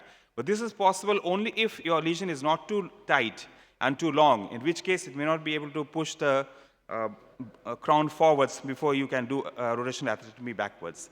And this is what I've already elucidated, that for thick calcium of more than 500 microns, you require good volume reduction, which actually the larger size burrs facilitate because you have more choice. Whereas with an orbital atherectomy, you have, if you go at 1.2, 1,20,000 RPM, you get an equivalent burr of 1.75 burr, but then the dissection, slow flow perforations are also higher with the 1,20,000 RPM with the orbital atherectomy compared to the 80,000 RPM. So this is something we kept in mind. For predominantly fibrous lesions with lesser degree of calcium and cutting balloon may be used upfront. And in most cases, you'll actually have to use a volume reduction with atherectomy, and a cracking device like a cutting balloon can be used. Now, there are some studies which have shown that actually using cutting balloon after rotational atherectomy gives you larger lumen gain. And stent platforms in aorta oscillations, I will say, is also very important because it can result in stent deformity. LSD is not infrequent and definitely not benign in outcomes. So if you look at the Excel sub-study, you see that the incidence of stent deformation, or LSD, was actually around 6.5%, and most of it was actually in the left main ostium. And the definition of the LSD was when you see multiple layers of stent within a single layer of stent on IVUS. That was the definition of the longitudinal stent deformity. And the 3-year MACE rates were actually quite high in patients who had LSD in the Excel trial. So the Excel trial IVUS sub-study actually concluded that the stent deformity was not infrequent, 6.5%, and was associated with a higher MACE rate, 28%, at 3 years follow-up. So stent deformity is not something which is benign. We all know about this thing, so it is important which stent you use. The Xience, which we know is a cobalt chromium stent, durable polymer. It has got 6 crowns, and the Promus Elite is a platinum chromium stent. It also has got 8 crowns, durable polymer, with the first two segments are 4 links, and then subsequently there are 2 links. The Synergy actually also has a biodegradable polymer, 74 microns. The first 2 segments are 4 links, and thereafter 2 links. The Synergy Megatron, which is quite good for the left mains, is again an everolimus eluting stent with 4 crowns. And there are 12 crowns, and there are 12 crowns, and there are 4 links in the first 2 segments. So this is how it works. It is also good to know stent because there's often a stent, the size mismatch between the left main and the LAD or the LCX. It's good to know which stent can go up to which size. As you can see in this size, like for example, the Synergy, the 3.5 can go up to 4.25. The Xience Sierra, the 3.5 can go up to 5.5. The Synergy Megatron, the 3.5 goes up to 6. So these are things to know because there's often a mismatch in such situations. Such cases should always be done with the imaging guidance. You can use OCT or IVUS, whichever you feel comfortable with. Though at this point of time, definitely IVUS actually has got more data than left main, in left main than OCT, that's for sure. So very quickly, I'll just go to two slides. 2 cases. This was a 56-year-old gentleman with effort angina, worsening angina, crescendo angina actually. And we did his angiogram, and if you see his angiogram, he's got ostial left main disease, a shaft left main disease. There is significant ostial circumflex. The circumflex actually has got 2 90-degree bends, and there is also significant osteoproximal LAD calcified disease. So this is spider view, as you can see, the LCX has actually got two sharp bends, two 90-degree bends, and is heavily calcified, very tight. So is the left main, the shaft, the ostial left main, and the distal left main. RCA also has got significant disease. So basically, calcified triple vessel disease, the relatives were not very keen for CABG. We took him off for PDCA, and we knew we had to do rotational arthrometry on both arms. So when we have rotational arthrometry on both arms, we usually take the arm which is easy to access first, because we have to pull the wire out. So here the LED was clearly the easy to access. So we took a 1.75 mm burr, and we did rotational arthrometry to left main to the LED. As you can see, the burr was able to cross, and we were able to do left main to LED rota. Once this was done, we took a picture. This is important to make sure there's no dissection, because I have to pull the wire out if I want to do rota to the LCX. So there was no significant dissection. The flow was fine. So we pulled the rota wire out, and this is a real-time image where you can see that we are using a wire to cross into the LCX. It's a little challenging. We have a microcatheter support, and we were finally actually able to cross it with some persistence, as you can see. That's what happened. So then we changed for the rotafloppy wire over the microcatheter. And because of the very angulated lesion, we did not use the same 1.75 burr. We actually used a 1.25 burr, and with which we were able to rotational arthrometry to the LCX. Once we were done with that, we took a picture to make sure there was no perforation. There was no perforation. The results were fine, but clearly more work needed to be done. We had done this with imaging, of course, and then we pre-dilated with a balloon, 1:1 balloon. And the balloon actually had expanded nicely. Then we dilated the left main to LED. There was a question that how do we know that after atherectomy whether you need to upsize the burr? What we use in our lab is we put a workhorse wire parallel to the rota wire, and we take a 1:1 non-compliant balloon. If the 1:1 non-compliant balloon after your 1.5 mm burr has fully expanded at around 14 to 16 atmospheres in two orthogonal views, you know that you are good to now stent. Whereas with the 1:1 balloon still has got a waist, you either have to upsize the burr or you have to go for a atherectomy device like a cutting balloon or maybe an IVL also. So that's how we use.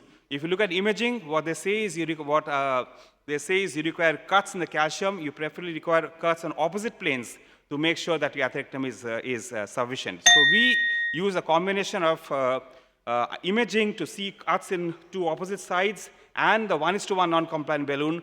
If that has expanded properly, we know that we are done. Otherwise, we will actually have to upsize the burr or take an atherectomy device. That's what we do in a lab. So here we are taking a 1:1 balloon, and it has nicely expanded in both the locations. And so for brevity of time, so we did a mini crush, and we were actually able to, the standard steps of a mini crush was, step mini crush was done.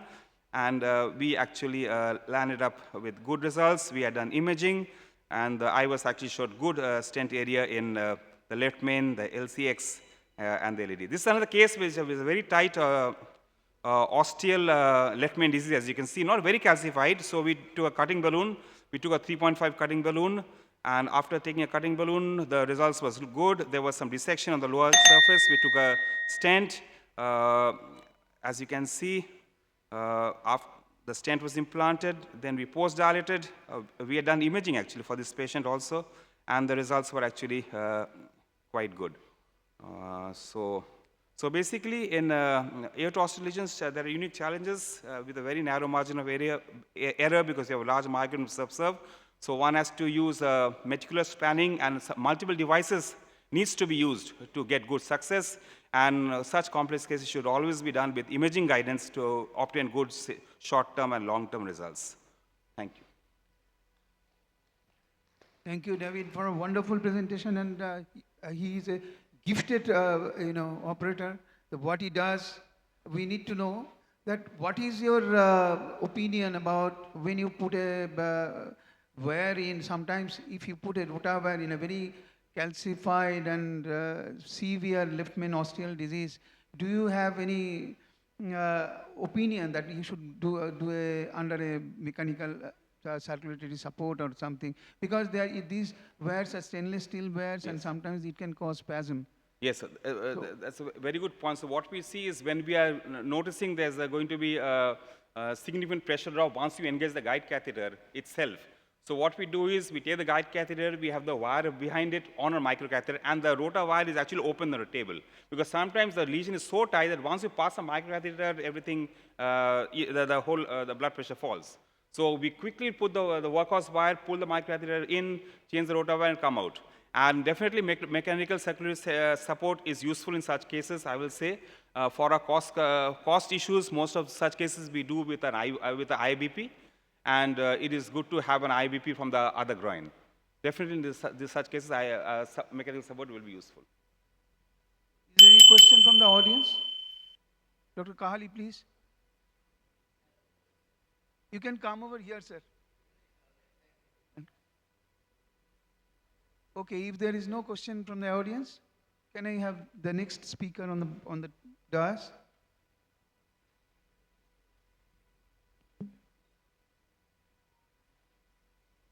Dr. Pratap Kumar? Yeah, please, Dr. Pratap.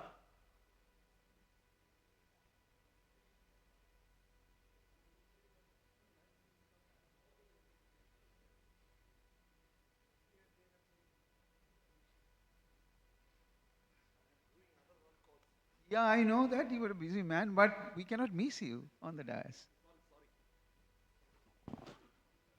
Next speaker is not there. Speaker is not there. This is actually a 71-year-old female, class 2 dyspnea for the 9 months, and RWMA in anterior wall, ejection fraction of 26%. Severe LV systolic dysfunction. Angiogram shows calcified triple vessel disease with the distal LM. This is angiogram.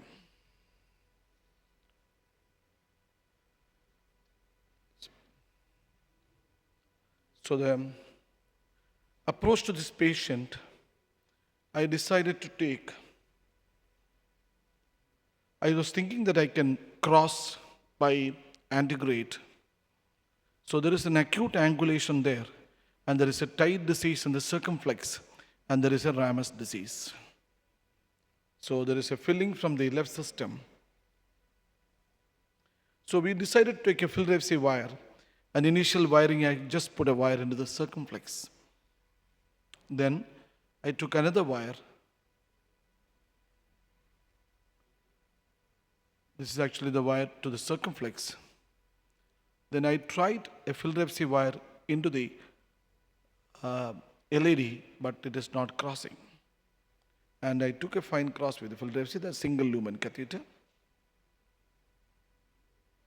Then I decided to take a double lumen catheter because of the angulation. A supercross is not taken, but the double lumen catheter is taken, crusade with the Philreps, not successful. So what is the choice? And the flow is actually in the LADs. You can see that the septal collaterals are there. So all antegrade options failed because single lumen catheter failed, double lumen catheter failed. IVS guided puncture is not needed because you know where is the ostium. Ostium is very clear. So the only option is a retrograde approach. So there are two good septal collaterals are there. One is like this, and other one is like this. So the best one is actually the second septal collateral, which is on the blue mark, because your CTO segment is actually little far away is ideal. So I decided to take that one, which is actually having a curve to enter. After that, if you enter there, I'll be easy to go up. So I decided to take that septal collateral. So there is actually a bend. So once it is entered, it easily gone up into the LAD. Same wire. I did not even change into the cyan black. The wire went. Now I switched over to cyan black because I don't want to take with the Philreps into this one. I just kept there. Actually, I took the microcatheter up. By keeping the wire into the septal artery, I kept the microcatheter up. Then now I switched over to cyan black. We reached the osteoproximal part of the LAD from that side. It's a single catheter retrograde intervention. Just the wire reached, and I kept the microcatheter there because I understood that this vessel may not be crossing with the vessel. So the microcatheter is in the proximal part. wire is actually not reaching into the LED ostium.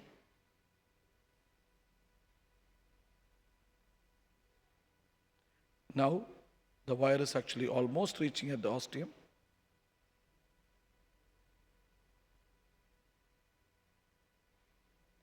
I pushed the microcatheter almost up to the ostium of the LED. Now entry into the ostium is very easy because now I entered the catheter. Now I am in the osteoproximal part of the LED. So now my wire will enter easily.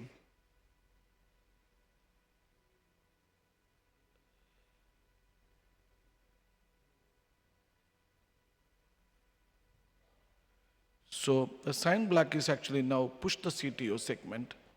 You can see that in this angle, I have seen the catheter and then entered inside. Once it is entered inside, it's a single catheter.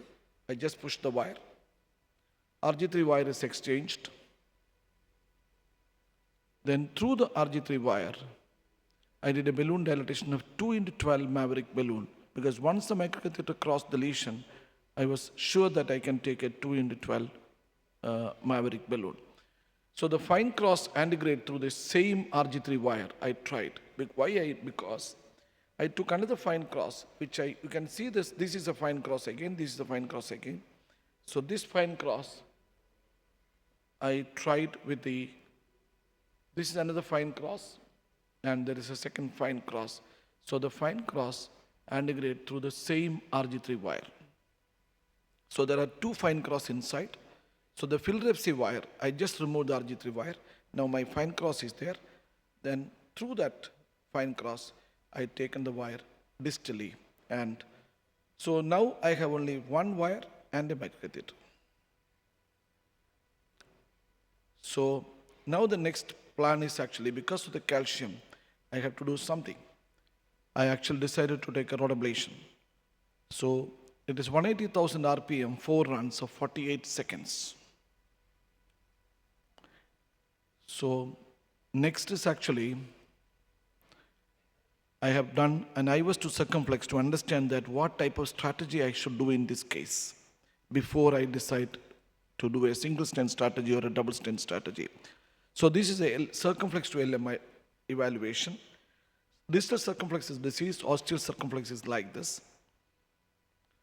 So we have a lesion in the circumflex osteoproximal part, a very tight disease. So the circumflex actually luminal area distally is nearly 4 millimeters square, that is a proximal part.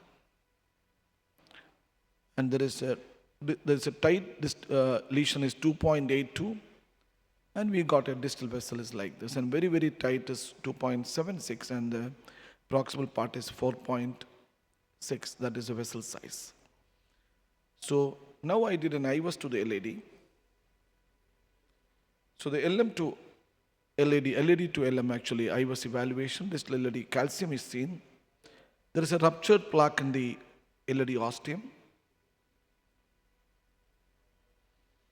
So there is a distal LAD calcium, osteoproximal. So whatever we have done so far is okay. So we have to see the luminal area. The distal is nearly 3 millimeters vessel, tight disease of 1.66 and 1.93, and proximally vessel is 3.5.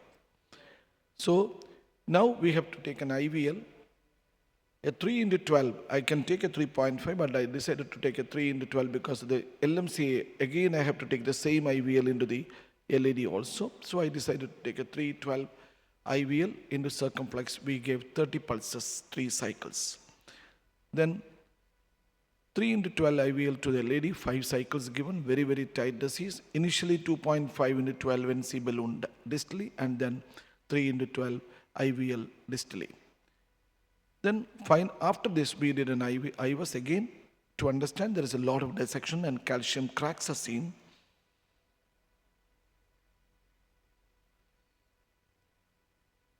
So this calcium cracks actually given me an easy way of balloon dilatation, and my stent trackability will be not having any big issues. So I have a lot of calcium cracks. Now we take an injection to see what is the plan. We have the plan of putting 2 stent strategy. We put a 3 into 48 stent into the LAD. I just decided the circumflex actually having a 4 millimeter vessel distally. So we kept circ as the main entry, LM to circumflex, and 3 into 48 synergy stent to LAD. And we've taken a 3.5 tel balloon into the circumflex. This was the mini crush technique. But the stent was not going, so I removed the wire and taken a very tight angulation. You can see that with the help of a guide plus, I am taking a 4 into 48 synergy stent because the 4 millimeter was the distal circumflex lumen. So this is actually, you can see the guide plus is sitting almost in the mid proximal part of the circumflex and a balloon dilatation, and subsequently I have taken a 4 into 48 stent through the guide plus. This is a 4 into 48 stent of synergy. So we wanted to finish by 2 stent strategy, actually 1 into the circumflex, 1 into the LAD, I don't want multiple stents there. So now I got a result like this. Now you have to repot 4 into 8, recrossing again. You have to do a recrossing of then around the recrossing is to be into the LAD. So I have taken the wire. The wire will go through the stent strut into the LAD. Now the wire will go.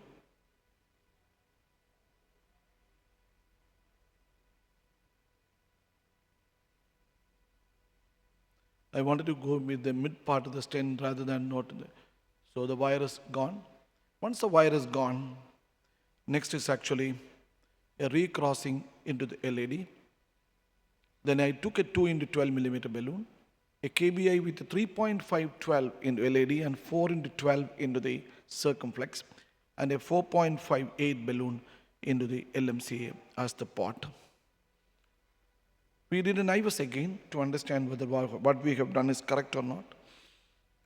So we actually circ post and IVUS analysis done. We got 7 millimeter square distally, 8 proximally, 6.5, that area is not dilated even with a lot of pressure and even IVL, 5.69 only that osteoproximal part. We got a 14 millimeter square is the LMCA. So final angiogram is like this. So this is the retrograde C2 intervention followed by rotatripsy into the LAD and circumflex. Thank you. This is a wonderful case, Pratap, as ever. I think we have 2 parts of the presentation. One is about the CTO, and number 2 is the calcium management. So when you do a retrograde CTO with the same guide wire, guide catheter, what was your guide catheter? 7F or 8F? 7. Minimum 7 French will be used. If possible, you should take an 8 French. Yeah. One of the negative point of the retrograde C2 intervention, always, you cannot balloon dilate and keep the microcatheter. If there is a real problem of taking a microcatheter back into this same catheter, you have to take a ping pong catheter to take the microcatheter. I have done 15 cases before this, single catheter retrograde. In that case, 13 cases I could cross into the same catheter.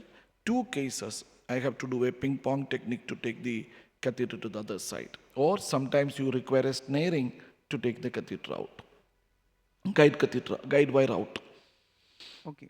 So we usually use a ping pong. But anyway, that could be done if you take a larger bore catheter maybe. What is your opinion, sir? Can I ask first, right? Yes. This is an area, calcium and CTO, and also poor LV function, if my memory is correct. 25% LVEF, right? 25%. Yeah, so I don't want to give multiple injections. Yeah. Retrograde C2 intervention reduces the contrast usage also. Do you think about any hemodynamical support, such as an IABP or Impera, in this case? Correct. What? LV support, such as Impera or IABP, right? That is actually one of the problem. I don't use MCS. MCS can be used in this case. But I always actually, mechanical circulatory support is ideal in this case because of the 25% EF and a LM LED CTO with the LM calcified lesion. Ideal one is a mechanical circulatory support. I did not use that.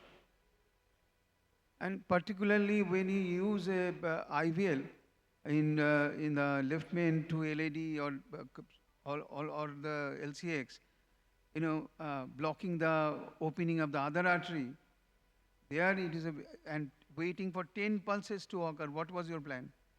Basically, the lesion was not exactly in the LMCA. It is actually in the osteoproximal part of LAD and osteopatomal part of the circumflex. So I was using IVL. Each IVL usage, you have to wait for some time to recover, and then only I will just go ahead. This is the same principle I use even in LMCA also. If you use an IVL, the next pulse, if there is a real BP problem, you have to take the IVL out and then IVL balloon out and then again re-enter there. Here what I did is, my major problem was not in the LMCA. It was osteoproximal part of the circumflex and osteoproximal part of the LAD, which was my... it was actually a very challenging situation. Yeah, As Dr. very Roy, challenging situation. correct. Okay. So, is there any question from the floor?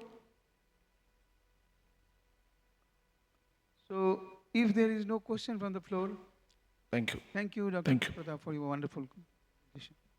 Can we have the next presenter? No.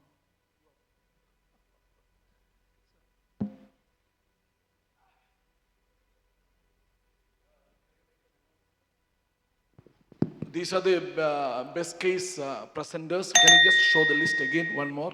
See, people should be available here because after this presentation, they have to present in the hall, and then out of that, we have to select the speakers. And whoever is not available, they should be unlucky. And the people are just calling them. That's So the next presentation is my co-chairman, right, Dr. Yes. I'm not sure how to announce Shivaran Rai. Is it right? Yes, yes. Please. So, without much of delay, I go to my next slide. This is a gentleman who is 85-year-old, but he is agile and alert. He was admitted with crescendo angina. He is suffering from ischemic heart disease for a long time. He was having crescendo angina for the last 15 days, but stable angina for the last 3 years. And he has a history of PTCA and stent to RCA, then LAD, and he's suffering from around 30 years. He's a diabetic patient, and he has osteoarthritis of the knee, CA prostate, for which he had some chemotherapy. He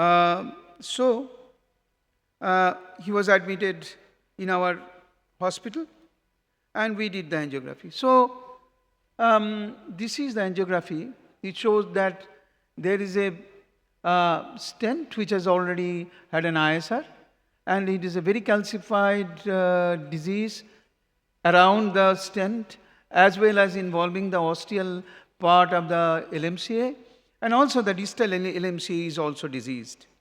He has a stent in RCA, which I will show you later on, and there is some lesions in the circumflex, which is evident when we did the right oblique view, and it is CTO. But the ostium of the circumflex is okay. And the distal part of the LAD is quite good and is graftable. So this is the LAD shot, and you can see the calcium, which is a tram track calcification, and also the stent, all are in the same line. This is the RCA, which is not bad. RCA is doing well. The RCA stent is also okay. So, to summarize, he has a triple vessel disease, very calcified, and with an ISR in the LAD.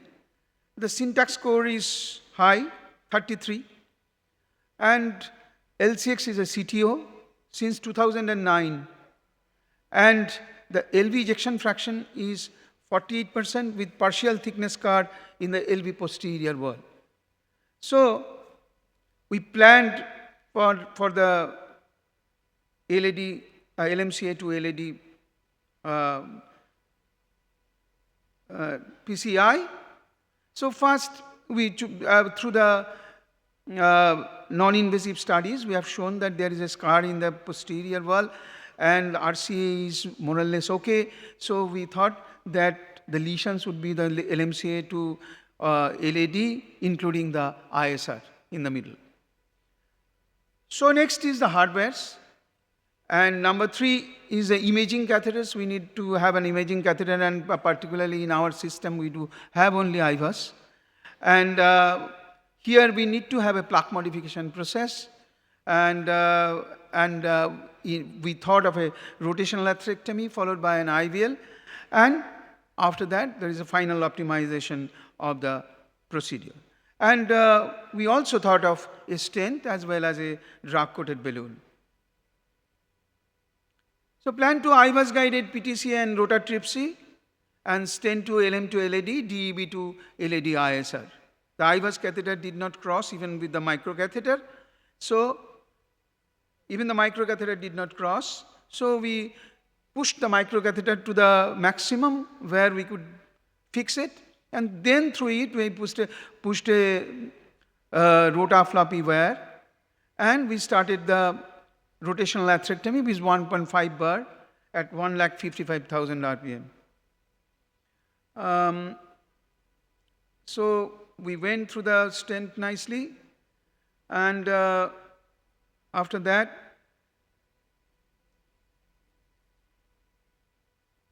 this is a polishing run.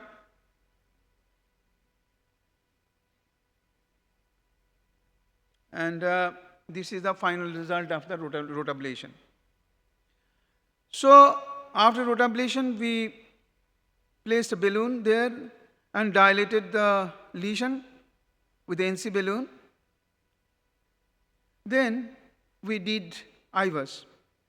We could now put the IVUS catheter down, and IVUS showed that MLA of LED is 2.6 millimeter square, and this is IVUS run post-rota. And you see the stent is slightly undersized, and there is a very thick calcium with some cuts there, but also it is a 360-degree calcium, in fact. So with that, you can see that also. This is in the LMCA. LMCA is more or less okay, mild plaquing.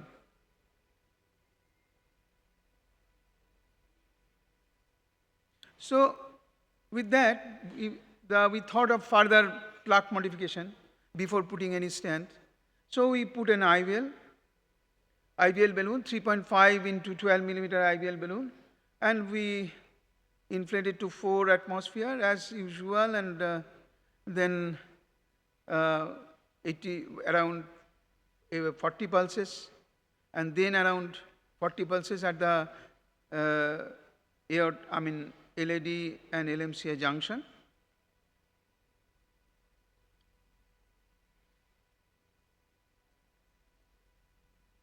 So after IVL, we had a similar result. Then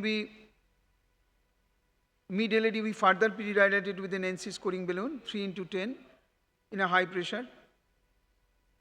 And there is some dissection you can see. And then we put a DES, 3.5 into 38, deployed from LED to LMCA at 12 atmosphere. So this is the result there. And then we did a pot, and this is the final result in the LMCA part. Then LED post dilatation with 3 into 30 millimeter balloon, and we put a DEB there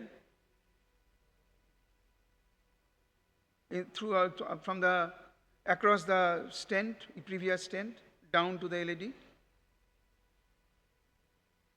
And this is the post-stenting and DEV final IVUS run.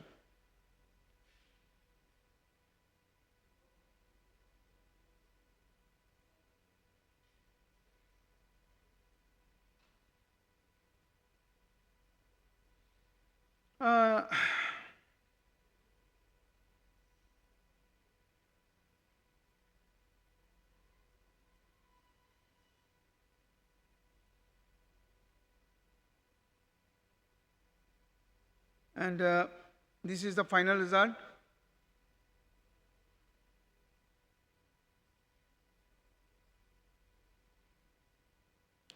So my key takeaways are, in a calcium management, no fixed strategy works.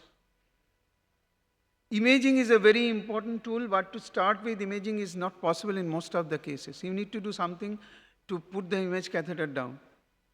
Rotational atherectomy is the most dependable procedure to start with, which is followed by modified balloons in majority of the cases. And rotatripsy followed by DES or DEB would be the standard treatment protocol in average cases, in almost all of the cases. And here I would emphasize that whatever you need to do, do it before putting a stent or putting a DEB. And after putting a stent, everything becomes difficult. So plaque modification should be complete before putting your stent. Thank you very much for patient hearing. Okay, thank you very much. Yeah, very difficult case to treat, right?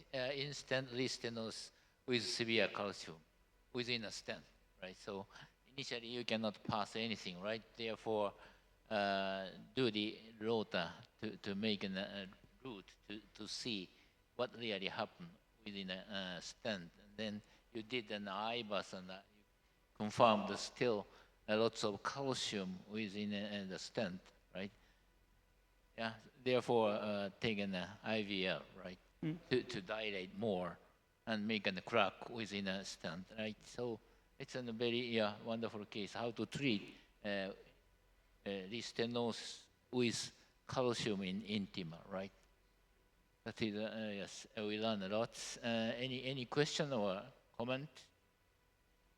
If you do not have an IVL, do you have another technique to treat this case?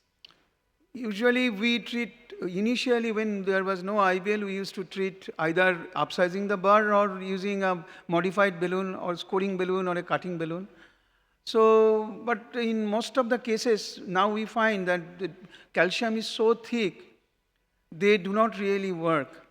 It is better to have an IVL if we have an option. I agree. If the intima is calcified outside the stent, also there are lots of calcium. Therefore, IVL is very effective. I agree. Yes. Any question? Yes. No, but other options are actually you can take a cutting balloon of 1:1 size and then inflate up to 15, actually 12 atmosphere and keep for 15-20 seconds. I have seen some of the cases after the rota, they do very well. And again, if it is not opened up, you can use an OPN balloon. I'm just telling the situation where IVL is not available.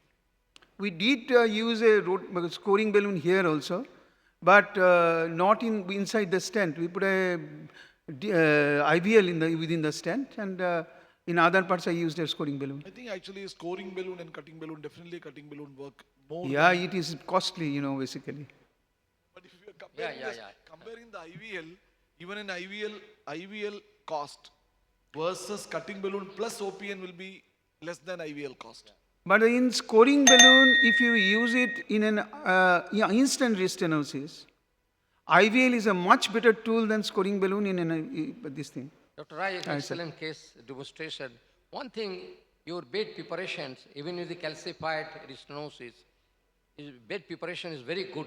Why not give the DCB from the ostium up to the whole entire LED?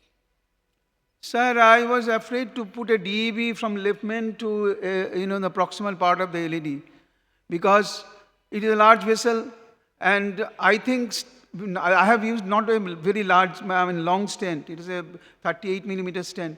So I covered that area. So, and there was also a dissection. I was not very sure of using a DEB in a dissected segment, rotational atherectomy segment in the LMCA to LAD area, putting a DEB. I did not, have a lot of experience about that. Dissection not too much, it's a minor dissection, it does not matter. Okay, thank you very much, excellent presentation.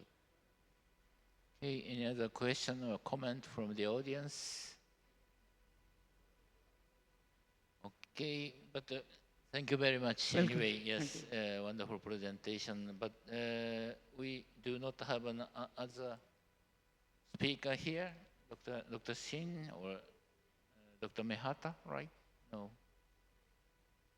So we finally have enough time to discuss. Yes. Okay, please come on the stage. There is a book release book is written by Dr. Shubhanan Roy, actually for the cath lab technologist and all. It is a wonderful book that will be released by the Akasaka in presence of our next president, actually, Dhiman Kahali. So Shubhanan Roy's book will be released by Akasaka.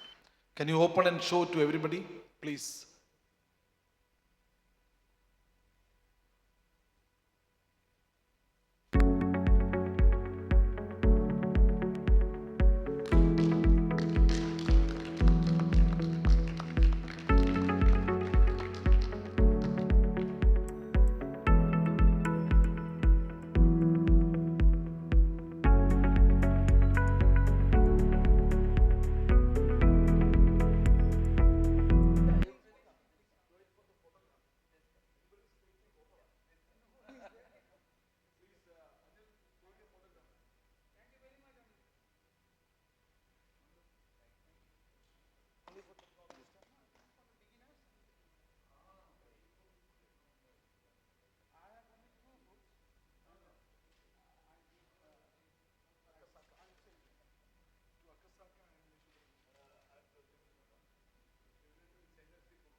This is actually, next is an award presentation.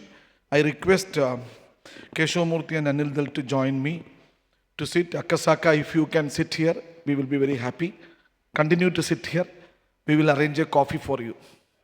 So the presentations are actually, we will be calling all these people in order. If whoever is available can present, and only presenters will get the award. First, second, and third, actually, the award is 3 lakhs rupees for the best presenter, and second presenter will get 2 lakhs, and the third best will be getting 1 lakh. I think this is the last program of the day before the finishing the program. We'll call upon first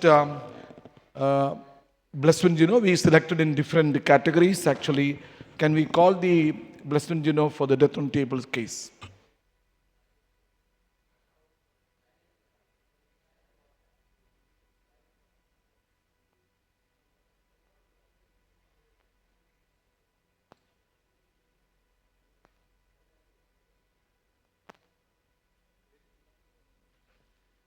Good morning, Honorable.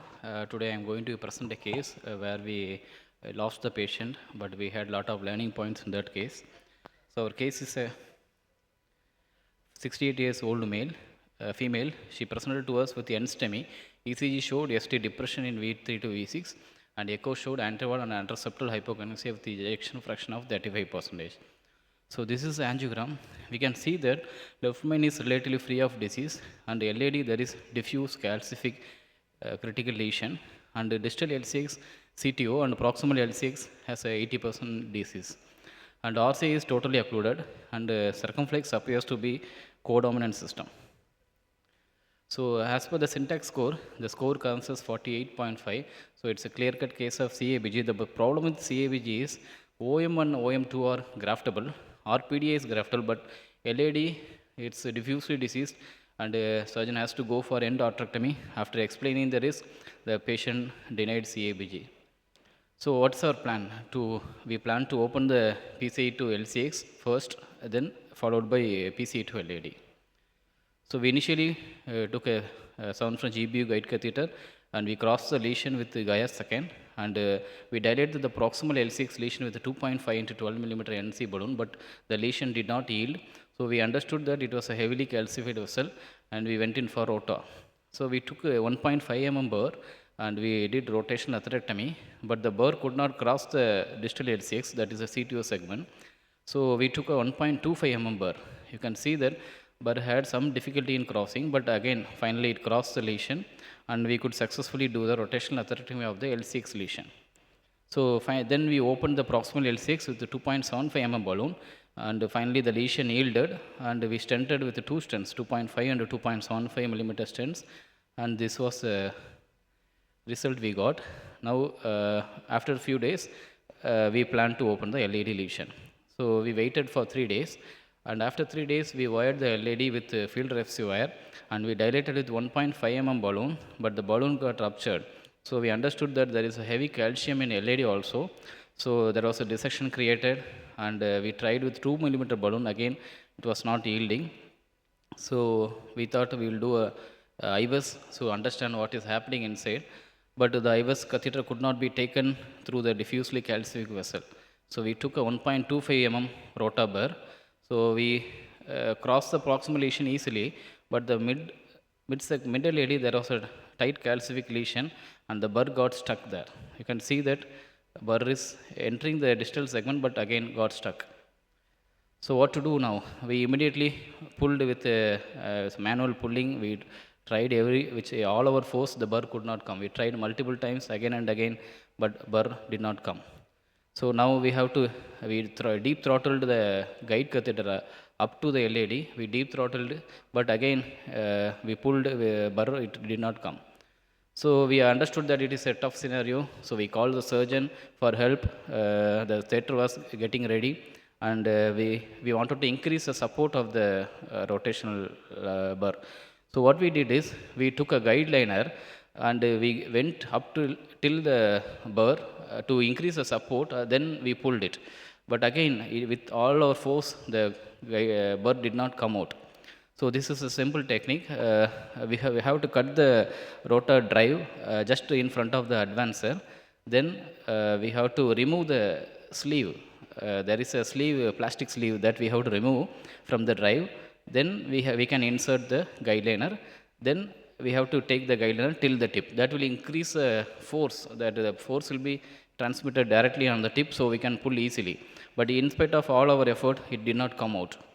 So what is the next step? So we wanted to pass a wire beside the stuck rotor burr. Then if you dilate, if we can take a balloon alongside the rotor burr, we can dilate the burr so that we can take it out. But again, we could not enter the lumen because it is already dissected vessel. It was again entering into the subintimal space. We initially tried with filter FC, Gaia second, but nothing was crossing. So there was a flow reduction in LAD, patient was in hypotension. Patient was restless. Now we desperately wanted to take out the stuck burr, so we took a Gaia third and we crossed the subintimal entire segment, and our plan was to crush the segment from external crushing, subintimal crushing, so that we can remove the burr. So we took initially 1.2 mm balloon, then 1.5 mm balloon, then 2 mm balloon, everywhere dilated with high pressure. Then patient was very restless and dual inotropes, NIV. Even after 2 mm balloon dilatation in the subintimal segment, the burr did not come out. So then what to do? We again went with 2.75 mm balloon. We trapped the rotor drive shaft in the catheter, and we tried to pull with our extreme force, but again it was useless, and it did not come out. So now the patient is sinking, and we understood that we are going to lose the patient. And we desperately put the 2 mm balloon distally and we dilated the entire segment. Then we tried 2.5 mm balloon in the subintimal space and went with high pressure 20 atmosphere, but again did not come out. Then there was no flow, hypotension, and desperately the theater was ready. So we removed the guide catheter and we kept the rotor drive shaft inside, and we sent the case for surgery. But on the way, patient developed cardiac arrest and we could not revive the patient since RCA here is totally occluded. So this case was done 3 years back. Now, what we could have done at this point of time, maybe we would have stopped with the half-wave rotational atherectomy, particularly in case of diffusely calcified vessel.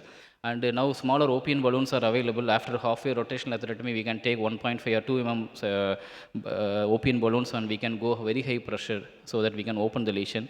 And after the stuck burr, we can we can use subintimal IVL, 2.5 IVL. If we can give some pulses that may break down the calcium, that we are not very sure, but we could have tried. So the conclusion is burr entrapment can be avoided by gentle pecking motion and short runs of rotablation, and too high burr speed should be avoided, and half-wave rotational atherectomy is a safe option to proximally ablate with the rotational atherectomy and distally take the balloon to dilate the distal segment. That is a safer option. Thank you.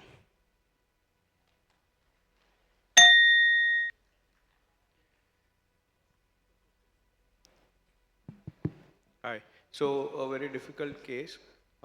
Did we have an autopsy and could we find out what was the cause of the entrapment and what happened? Actually, what happened is there must be some nodule in the mid LAD, so that is the area the burr must have stuck. But we do not have No. an autopsy. Yeah, we could not, because IVS catheter could not be tracked down. Usually in a burr stuck burr. No, no. If you Did are did we have a postmortem autopsy which could tell us what happened? No, sir, no. The rota burr, stuck burr in what autopsy? No, just out of interest. No, I'm why just it telling was so there's hard? a calcium segment there. Actually, the principle of taking the stuck burr, actually the microcatheter or this guideline of taking that, they have to touch the burr, then only it will come out. Touching the burr, it will come out. I'm not sure in detail, but the 1.25 and the 1.5 is a little bit different, right? Therefore, the 1.25 is a very the most dangerous burr. Yeah, dangerous burr, yes. Yeah, there are some risk to have Yes, an sir. The stuck. shape of the burr is in such a way that 1.25 has more chance of stuck. Kokusi effect, that is why, Kokusi effect, huh? This is Basically, it is already been discussed. The 1.25 bar is a very small abrating surface, so it has got the highest propensity to be stuck. And when it is stuck, if you cut the distal part of the, proximal part of the bar, put a guide zilla, and pull everything together. That's this thing. If you just pull the bar, it will never come out. Pull everything together with the guide catheter, everything. Pull everything together, then it will come out. So I think before using the burr, rota burr, balloon dilatation was done and already the segment was Dissected, yes, sir. So in that condition, we should avoid using the burr in a dissected segment. No. Rotational atherectomy can be done in presence of dissection, provided that the wire should be in the distal true lumen. It can be done. And second thing, the speed of burring was very fast. It was not a pecking motion. Yes, you go touch and come back. Yes, you sir. have to do the multiple runs. Yes, we have to be little do slower. The multiple runs and Yes. slowly ablate the thing. And in the cine, you presented the burring. Little fast, Burring speed was very fast, and and the burr size was also very small, Slower. 1.25. The chances of getting stuck in such a tortuous and heavily calcified vessel with the dissection is very high. So one should never push a 1.25 burr, because if we mechanically push it, we can cross, because the burr itself does not have any diamond on the proximal half. So whatever ablation is happening, if you push a burr, it will cross distally, but you will not be able to get it back. And that is one small thing which you could have done. I completely agree that the dissection impeded the other strategy, which is to pass a hydrophilic wire and dilate, because they kept going subintimal and therefore they could not get that benefit. But one thing which could possibly have been done, and I've done this in 1 or 2 patients, is to call an anesthetist and put the patient on a ventilator, give him complete, you sedate him completely. That helps relax the vessel and you can sometimes pull out the burr. Basically, once I have done a case where I took the catheter deep into the touching the vessel and came out, and then another one is actually you take the guide zilla. He had taken the guideliner down and it is not touching the burr. That is a problem. And dissected segment we cannot do rota. That is not. People actually reluctant to do that. We have done a lot of cases, and I think that terminology is not correct. Only thing is, until and unless you touch the rota bar by either by the guide, the mother and child catheter or the catheter, then it will definitely. That's for counter traction, because you have to have traction and counter traction. Otherwise, it will not come out. Will not come out. And, but the only problem with your with the dissection is that passing a wire went into the dissected flap. Otherwise, there's no problem about doing a rotational atherectomy in a dissection. You have to be careful. That's all. That is one of the thing. Actually, you are in one burr is in the intima. The second wire is actually in the subintimal space. You are actually creating a larger subintimal area. Until and unless these two are not connected, you don't get the advantage of that. That's a major problem. But stuck burr is always a problem, and that is, and if you do routinely doing lot of rota burr, you will actually, and everybody would have. But we asked Kashima 2 days ago, and he said he's never had a stuck burr. He never had a stuck burr. Actually, that is what actually Akasaka is telling. In Japan, people uses 1.7, 2 and 1.75, 2 and 2.25 rota burr. How many people actually India uses 1.75? Actually, 1.75 actually 2 and 2.25. Basically, 2.25 is not available in India. 2 I have used in out of my 560 rota ablation technique. Actually, I used 1.75 in nearly 10 to 15% of the cases. 85% of the cases, only 5% of the cases I used 1.25. But 2 burr I used only 2 or 3 cases. And it is not available, and you ask the Boston people, there is 2 No, is not available. Not routinely but available. But if you go to Japan, they use 2 and 2.5 regularly. That is it. Thank you, Blesswin. We will go to the next case, Ashwin Kumar Panda. Available? Ashwin Panda. Bharat Sambyal. My God, nobody is there. Huh? If anybody's name is called before we move on to the next person, at least that person can raise their hand. Even if the person coming late, nobody is there. Stalin Roy. Okay. All right. Very good. Actually, he's from Chennai, so he can run and come. Other people are in other place.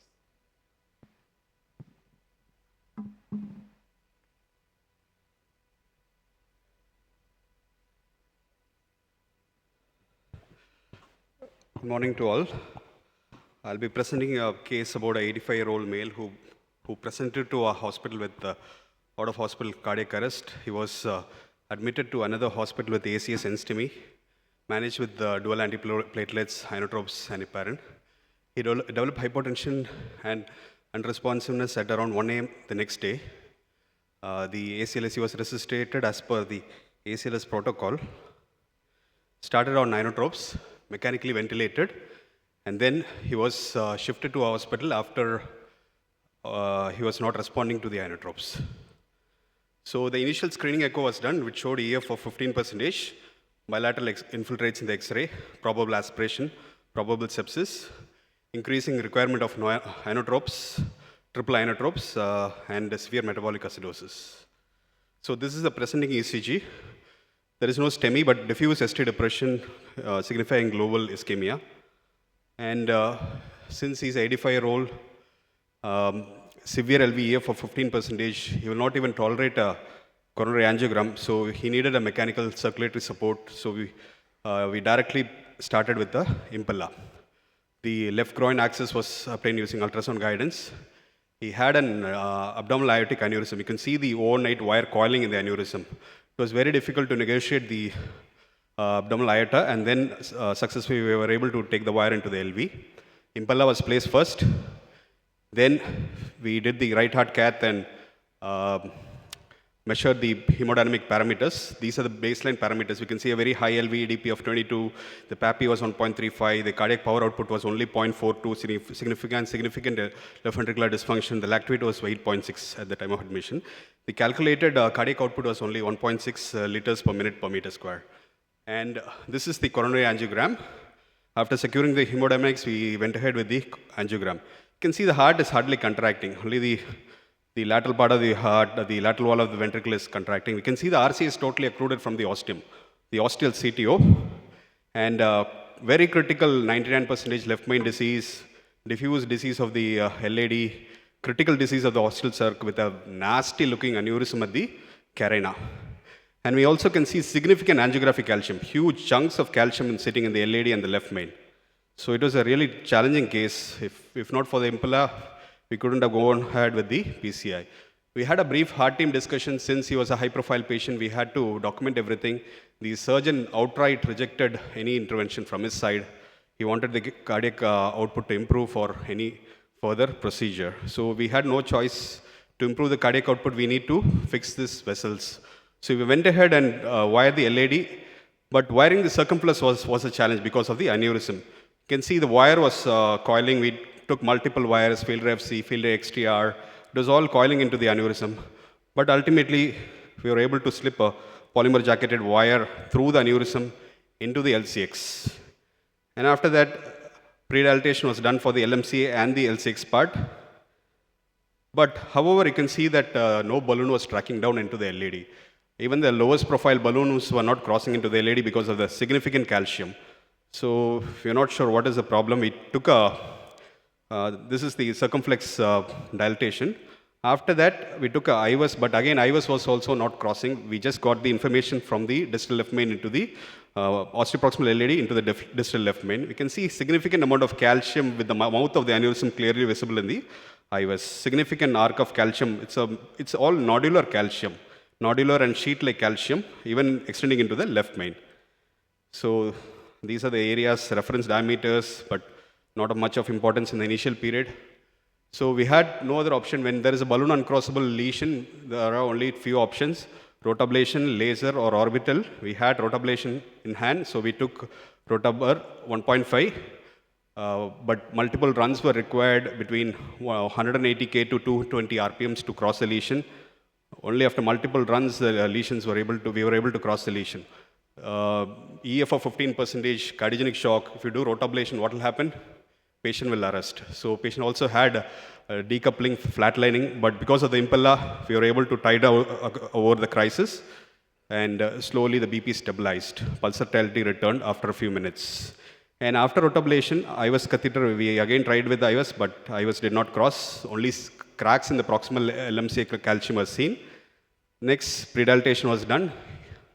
Pre-dilatation with high pressure balloons were done. After that, he's an 85-year-old gentleman. We thought that if we put multiple stents, especially with aneurysm at the carina, if you put bifurcation stent there, down the line we may have to stop or de-escalate his antiplatelets. He will land up in trouble. So we thought of keeping the things simple and did a DCB to the LCX and stented from LAD into the left main. 2 stents were placed, 332 and a 428 for the LM. Optimization was done, and after this, this is the echocardiogram which was recorded at our center. I can see this is just immediate post-PCA, but even then the EF is, the heart is hardly moving. It's only hardly 10 to 15%. You can see the impella there, moderate MR is there. This is a 4-chamber view, again measurement of the ejection fraction.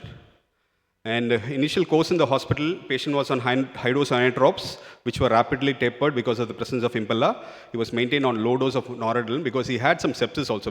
She had aspirated during the intubation, and he also had UTI. So low dose of noradrenaline was kept, and CRRT was initiated as the patient was anuric for more than 12 hours prior to arrival. Broad spectrum antibiotic was started. Sedation was weaned off on day 1, but patient only became conscious after 48 hours. These are the various blood parameters. You can see the lactate levels. The initial lactate level was 8.6, on post-procedure became 9.4, and within 24 hours it fell by 50%. That is a great sign of recovery. 50% lactate clearance within 24 hours has shown improved survival in many studies. Gradually, over days, the lactate at day 4 became 1. He also had a high procalcitonin at the initial admission, which became normal after the antibiotic course at day 7. But again, there was a spike at around day 15, which became normal at day 24. Weaning process was started. You can see the lines crossing over, the green line and the red line crossing over, meaning that the native cardiac output is slowly improving and taking over the impella. And impella was weaning, and he was extubated at day 5. CRRT was continued as he was anuric. Aggressive physiotherapy was done. He was made ambulant. Subsequently, but patient, he was shifted to room on day 14. However, on day 18, patient became unresponsive, reduced urine output, labored breathing, and he was shifted to the ICU. He was intubated, restarted on CRRT, blood panel showed elevated procalcitonin, started on broad-spectrum antibiotic like cholesterol, minocycline, ticoplanin. Imaging showed pleural effusion, which required multiple therapeutic tappings were done. But however, despite all these things, he made a rapid recovery. 85-year-old making a remarkable recovery, and he was weaned off CRRT. The discharge creatinine was only 1.6. He was mobilized and discharged in a wheelchair on day 29. And this is the echocardiogram at the time of discharge. We can see the EF has improved to around 40%. He had a RCA-CT, but we are not planning the intervention anytime soon. This is the follow-up at around 6 months. He is leading a near normal life. He is taking care of himself. And now 9 months follow-up has also been completed. And take-home cardiogenic shock is a very difficult condition to treat, but teamwork and perseverance are the key. Thank you. Stalin, actually, I did not understand one point. You put an impeller. Then you did an angiogram and showed the surgeon that whether you do. Actually, without just doing an angiogram and then doing to surgeon or impeller, you put mentally prepared for intervention rather than a surgical correction, correct? We are mentally prepared for the intervention, sir, because... you told that, then I have surgeon outrightly told no. No, after the angiogram only, because we had to document everything, sir. if you don't have a heart team discussion, there might be medical legal issues, so we had to... I also think that the aneurysm was a challenge, because I don't think, although he's 85 and you can ignore some things, but that aneurysm was a challenge. Nothing has been done to it. Also, the vessel that you revascularized was the vessel territory in which there was almost akinesis, although the muscle thickness was preserved. And you've shown a great recovery. But I think the idea of getting an impeller first at the outset to many of us looks a little extreme. But I guess you were not confident that one shot taken into the coronary and the patient probably would have crashed. Exactly, sir. That is why they've kind of done it. Anil, will you do the same thing actually? No, I wouldn't. I don't know. I wouldn't. Impeller putting is okay, but the impeller without an angiogram and mentally prepared for angioplasty, you are mentally prepared for angioplasty for the legal document writing that patient surgeon outrightly told it is not possible. Then if you do an angiogram, then you are telling that, okay, we are mentally prepared for angioplasty, but we can write documented these things is okay. I don't get that one.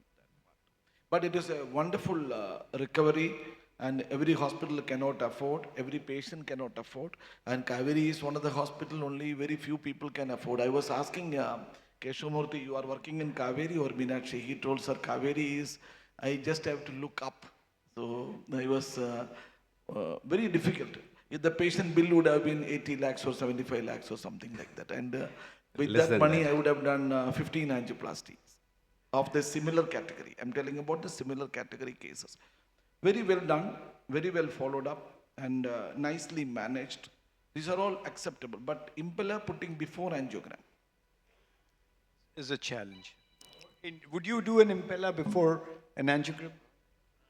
It depends on a case, but if the patient is the shock condition, we try to save the patient first. At that time, impeller insert. My point is actually if there is a surgeon was accepting the case, impeller is inside. That is what is my question. So surgeon accepting the case on impeller is not a challenge. It should have already this much money is spent, you know. Forget the money. So the surgeon has got myocardial protection. He should. I'm surprised. I am worried about the money part. No, but the surgeon should have been more than happy to operate on impeller because there is mechanical circulatory support, and he should not have. I do not know why he has refused. Maybe your cardiology team is more aggressive than the surgical team because otherwise there's no reason for the surgeon to deny surgery to a patient. This is a sitting duck, all that, and it's a high risk. Everything is there, so I don't see any surgical contraindication. Relatives will accept that also. Yeah. So there is no problem for the surgeon to take it. Nicely managed, superb case. Anyway, it's very well managed. So And we I had think- a discussion with the ABIMOD team before doing the impella. They suggested upfront impella because they thought that even an angiogram patient may not tolerate. EF 15%, triple inotropes, no urine output for 12 hours, severe metabolic acidosis, lactate of 8. We got the inputs from ABIMOD team. They told that you put impella, then do whatever you want. Yeah, They would like to tell. That works to their advantage. But let's not forget something. That we are giving messages in a meeting. We don't forget that our friend Divaka Pereira has just reported a very controversial study 2 years ago, which is called the Revived Basis 2. And even when you do all these interventions, probably in a larger cohort, there may not be substantial mortality benefit. In a case-to-case analysis, it may be entirely different. But when you are looking at a larger cohort, maybe this cannot be a routine practice. This is the point which Pratap was trying to make. Yes, sir. Thank you, sir. Could You have ICMO had no, been better 1 minute. choice? Let him have a doubt. Because why we are allowing these things, because enough time is there. Could ICMO could be a better choice in this situation before putting the going for the impeller? ICMO, you have the facility for the ICMO. We have the Because yesterday facility for Dr. Manoj ECMO. presented 2 cases of the ICMO. So you have done these things, but Impella or ICMO better means I think Impella is the better choice. No. It's a good question. But Sir, we had abdominal aortic aneurysm. It's a challenging case presentation. You should give the correct answer. We have an abdominal aortic aneurysm. And secondly, patient had floral pulmonary edema. The afterload has to be reduced. Then again, it will become a IABP plus ECMO or an impella plus ECMO, which will be prohibitive. We were able to get away with a single device impella, which took care of the cardiogenic shock part as well as reduced the afterload also. So we thought about it definitely, but these were the challenges. Okay, the appropriate answer, he's answered partly. ECMO is good for the body, bad for the heart. Here, even the heart is under challenge. So let's not get carried away just by an ECMO. Probably if you have to use an MCS here, the correct device is an impeller. I agree, yes. In this case, if you use an ECMO, we need an IABP at the same Yes, sir. time. So the access part also the problem, right? So both femoral. Absolutely. You can develop a north-south syndrome, what is called Harlequin syndrome. You can have all kinds of complications. Yeah, Bhavesh wanted to say something. So, of course, when he put in an impella, I think the idea was to just bridge and do the angio immediately. So what was the time gap between the impella And the angioplasty? And 2 the minutes. angio? 2 minutes. Yeah, So- so fair. so that's fair. So that's fair. That's fair. So why so But much actually, of if you ask me this question, I will do actually Stalin seen me doing 15% EF is not a problem for me to do an angiogram. And I am challenging that the patient will never crash. Here is a patient who's anuric. He's obtended sensorium. There are challenges. Plus, this is a country where John Does are treated differently than King Charles III. So the privileged do get Mukesh Ambani will get a different treatment, Anil Dal will get a different Yeah, treatment. absolutely. Actually, he is lucky patient and if he comes to my hospital, he will never get He's an landed Impella in the or correct place. IABP, but probably I will do a faster intervention. And I can challenge Yeah. you that angiogram will be done with the minimum contrast. And this is actually, I think this is, these type of patients, this type of hospital is my dream. So I never got a chance to work like we don't. It's aspirational for us to think like that. Thank you, Stalin. We will go to the next case, a very wonderful case. And now we will go to, we have the Ashwin Kumar Panda is there. If he is not there, we will go to Shishir Kumar Rao. Oh, very lucky. So very few people are there, so prices are easy to get. Then we will go to Pramod Sagar. You have to present the transcatheter closure of sinus venosus defect with additional pulmonary vein during a novel stent design and technique. It is actually innovation.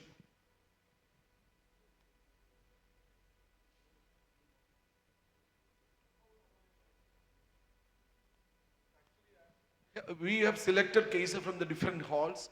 So naturally, if everything to be selected and together, then we will be selecting for the award. You cannot should be having a justification to everybody. That is why with this selection is coming. Yeah. Good morning, everyone. Thank you. I thank NIC for this opportunity. First of all, I want to thank Dr. Shivakumar, my mentor and head of our department, who has been innovative in all these things and has been able to do the maximum cases of sinus venosus defects in the world. Nowadays, transcatheter sinus venosus defect has been increasingly performed mainly by the experienced operators. The principle is we have to use a cover stent deploying in the SVC up to the RA with a sufficient anchor in SVC so that the stent stays there. And this cover stent will create a roof between the SVC and RUPV, thus by closing the sinus venosus defect and routing the right upper pulmonary vein into the left atrium.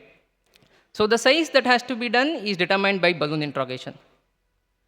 So we are fortunate that we have done the maximum cases of sinus venosus defects in the world. We have done almost 125 cases so far, and the initial 100 cases experience was published in JACC 2 months ago. With each case, we have been learning and we have been modifying this procedure for last 7 years. So one of the things that we found was we were having problem with the short anchor. That is, in a case of additional pulmonary vein, we will have a short anchor because a cover stent, if it is deployed from the higher portion, it will occlude this additional pulmonary vein and will cause venous infarction. And in a case of short SVC, if we use the same cover stent with a sufficient anchor, we will end up in occluding the left innominate vein.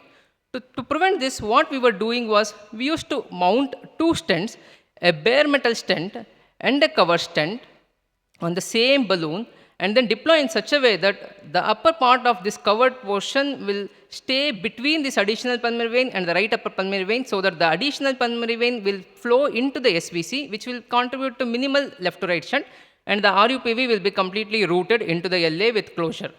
But the problem was, we had done almost 11 cases in 100 cases, among the 100 cases when we did. And we found that whenever we were doing that, because of this bell-bottom configuration of the stent, the stents used to migrate during deployment whenever we were overlapping like this. And unfortunately, they used to come down so that the RUPV was across the bare portion and it was not routed. And in all these 6 cases, we used additional cover stent and have completely closed it. So we were able to achieve the successful procedure, but the problem was the cost was increasing because of the need for 3 stents and the complexity was more. So now we wanted to address this issue. So what happened was, this is a stent called Zephyr, which we have been working on for last 7 years, since 2017. The initial L design was evaluated first by Sir, and we found that it was durable. Then we had a second design that is called XL, which can go up to 25 to 28 millimeter. This is a bench testing that we have done in your center, which shows that when we expand it from 14 to 28, it won't foreshorten. This is a 44 millimeter length stent, remains same because of the unfolding of this S that is there, as we can see in this image. So the next plan was, we got a covering for the same design stent, which was available up to 79 millimeter, and we did an initial clinical evaluation, and we also found that it was not foreshortening much, and the maximum foreshortening was 2.5, and we also got this reported earlier. So now the problem was the additional pulmonary vein. So we decided that we will get a new cover stent of the same one, where we will customize in such a way that we will have covered portion only in the proximal part, and the distal 15 or 16 millimeter will be bare. So instead of overlapping 2 stents, we will be getting away with only 1 stent. And now the technique, where we should make sure that it doesn't migrate further. So for that, we have been using this kind of technique for branch PA stenosis. So what we did was, we'll mount this stent on a balloon plus an additional GR guide catheter, so that the guide catheter will cross through the bare strut, and we will, as you can see here, it will be mounted, and then we crimp it with using a dedicated crimper, and then in an additional pulmonary vein, we'll put an additional wire into it, and in a short SVC, we'll put an additional wire into the left innominate vein, and advance this assembly in such a way that the JR guide catheter goes through the additional wire, usually amplifies a super stiff wire, which will go into the additional pulmonary vein in this scenario, and goes into the SVC in this scenario, and the stent will be here, and exactly the covered portion stays there. So coming to the scenario one, this is a 43-year-old lady who had an indication for transcatheter closure with a high QPQS and symptoms, and she opted for a transcatheter closure. This is the CT, which shows that the SVC diameter was 19. There was an additional pulmonary vein, which was reasonably large. It was 8 millimeter, and it was draining 8 millimeter cranial to this additional pulmonary vein. So this was the case where we had to do this strategy. We did under general anesthesia, under TE guidance. Right femoral venous access was upsized up to 18 sheath. The left femoral venous access was used for septal puncture and parking the pulmonary vein into the right upper pulmonary vein for monitoring and angiograms. We initially did an angiogram to find out the right upper pulmonary venous location and the additional pulmonary venous location. Then we did an interrogation using a 24 into 8.5 balloon, which is 4 to 5 millimeter larger than the SVC diameter. And we can see here the RUPV is clearly routed into the left atrium. There is no filling of right atrium, and the additional pulmonary vein is occluded, suggesting that this has to be protected. So this is an echo showing the same. So as I mentioned, we upsized the right femoral sheath to 24 French long sheath. There was a Lunderquist wire already in the IJV. We advanced additional super stiff wire into the additional pulmonary vein. And then we can see here the stent and the JR assembly that we mounted earlier is gradually advanced. And here we can see that the JR is in the additional pulmonary vein and the SVC stent is exactly here. So that this is the zone where the additional pulmonary vein is draining and it should stay there. Now we see the expansion. We can see here the stent is hardly moving because though this portion expands first, it will be pushed usually. But here, because of the JR being across the stent, it is holding it there. It's not allowing it to come down. And after deploying, when we do an angiogram in right upper pulmonary vein, we can see that it is completely rooted into the left atrium, no residual shunt. And an angiogram in the additional pulmonary vein shows that it is still draining into the SVC, which is contributed, which will be, and the QPQS was just 1.1. So this is a second scenario with a short SVC anchor. You can see here the short SVC is just 10 millimeter. The same strategy, again balloon testing, 20 into 6 balloon was used. There was pulmonary venous minimal stasis, so we decided to use a protective balloon. Again upsized to 24 French. Similar strategy, Lunderquist in right HIV, amplifiers are here. The assembly was advanced, we deployed it, and we can see here the RUPV is completely rooted into left atrium, and we advanced the Mustang and we dilated this side strut, and then we did an angiogram and then we did an angiogram in the innominate, which shows that it is also properly draining. So we have done 3 cases so far like this, and we have been able to achieve what we wanted.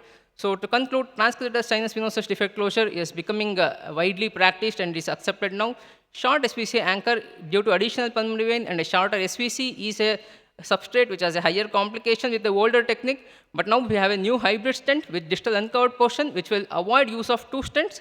A novel technique with additional wire in the additional pulmonary vein or the SVC, and the mounting in such a manner will prevent and will cause precise deployment and prevent caudal migration. The risk of caudal migration was completely eliminated by this strategy. Thank you very much.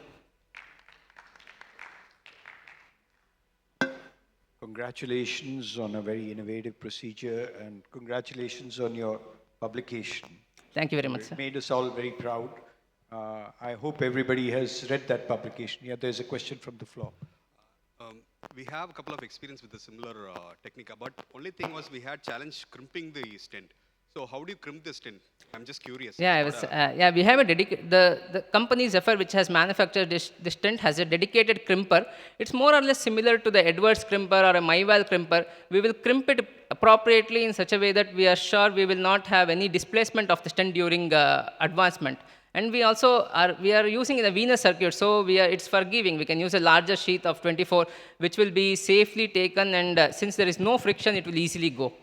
Another question is, do you snare the wire into the IJV, or it's just a stiff wire? No, earlier we used to do that. Earlier, maybe in our initial 25 cases, we have done that. But now we have found that the Lunderquist is quite stiff, and if we are just able to keep it in the jugular bulb, it is sufficient, and it will be stable. There is no issues with that when we are not snaring anymore. I have a small doubt.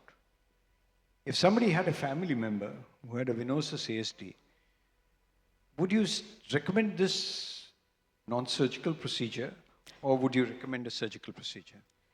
Sir, if you have asked this question, maybe 25 years, like maybe initially I was not sure. I understand that you have growing experience. Yes, sir. And I also understand that you must understand that we appreciate it and appreciate the progress. But surgery is not very difficult in a venosus ASD, and there are going to be challenges about the presence or absence of partial anomalous pulmonary venous drainage.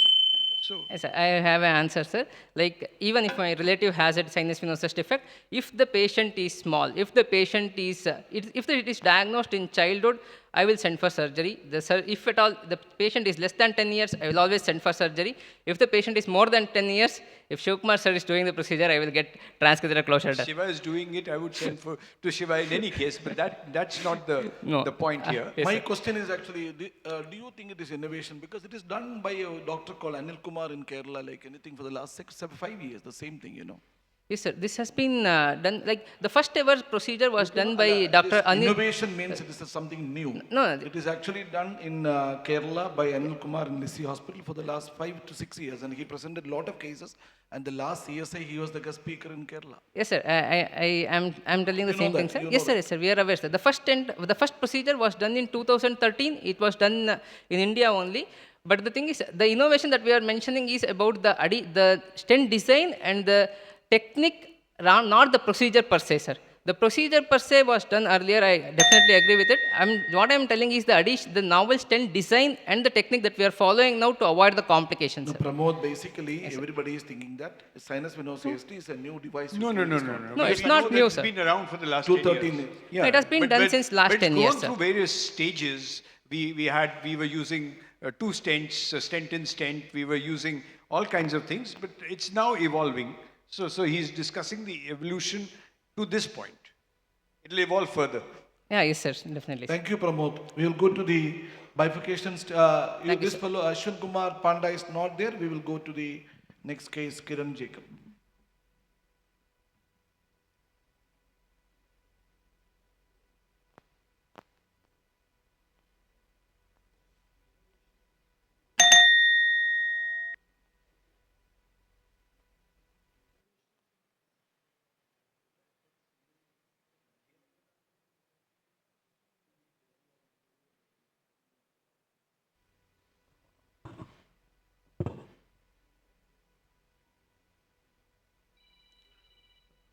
Respected chairpersons, I would first like to thank NIC for this opportunity. Mine is a case of a distal aorta total occlusion where I have done a bifurcation stenting. So this was a 51-year-old male who was a smoker, history of dyslipidemia, complaints of severe claudication pain, limiting his daily work. Bilateral femoral pulse was almost absent or was very feeble. No significant improvement on medical therapy. So done a CT aortogram. This was the image of the CT aortogram. You can see the distal aorta was totally occluded. There was ilial continuity. So with this image, we had a discussion with the patient and the bystanders for the treatment options. There was surgical revascularization as well as endovascular. The patient was the sole breadwinner for his family. So the main concern for him was to opt for a procedure who have at least a hospital stay and an early recovery. So with that, we proceeded to do an endovascular repair. So we took 3 axes, the bilateral femoral arterial axis and the left brachial. The angiogram was done with a simultaneous injection from the left brachial axis with the right simultaneous injection was taken from the left brachial axis and the right femoral axis using a 5 French JR. So this was the angiogram. You can see the aorta is totally occluded and you have this ilial continuity. So the lesion was crossed with a straight tip termo from the left brachial. And with that, we tracked a 5 French JR catheter across the lesion and was parked in the right external iliac artery.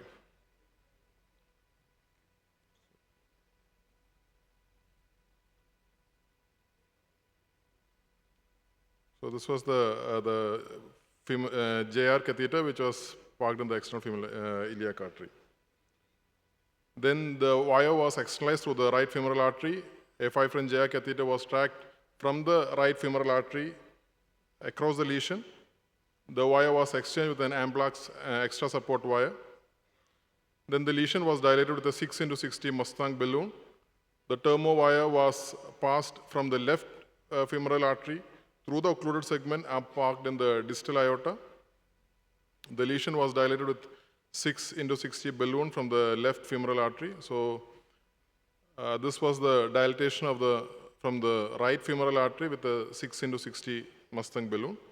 Then here we have done the dilatation from the left femoral artery, left femoral axis, and this was the second shot. So shows after the balloon dilatation, there was a flow was started. Now when a stent was placed, that was a balloon expanding stent 10 into 37 mm Myra, which was placed across the lesion with the distal end just above the aortic bifurcation. And the stent was deployed at 8 atmosphere for 20 seconds. So this was the stent placement. And the stent was deployed. So the post after the deployment of the stent. Now two self-expanding stent, 7 into 100 epic self-expanding stent was taken, one from the right femoral, the other from the left femoral axis, and placed across the lesion with the proximal struts into the aortic stent. And both the stent was deployed simultaneously with a V-stent technique. So here you can see the placement of the stent with both the stent with the proximal struts into the first stent, and the self-expanding stent was deployed.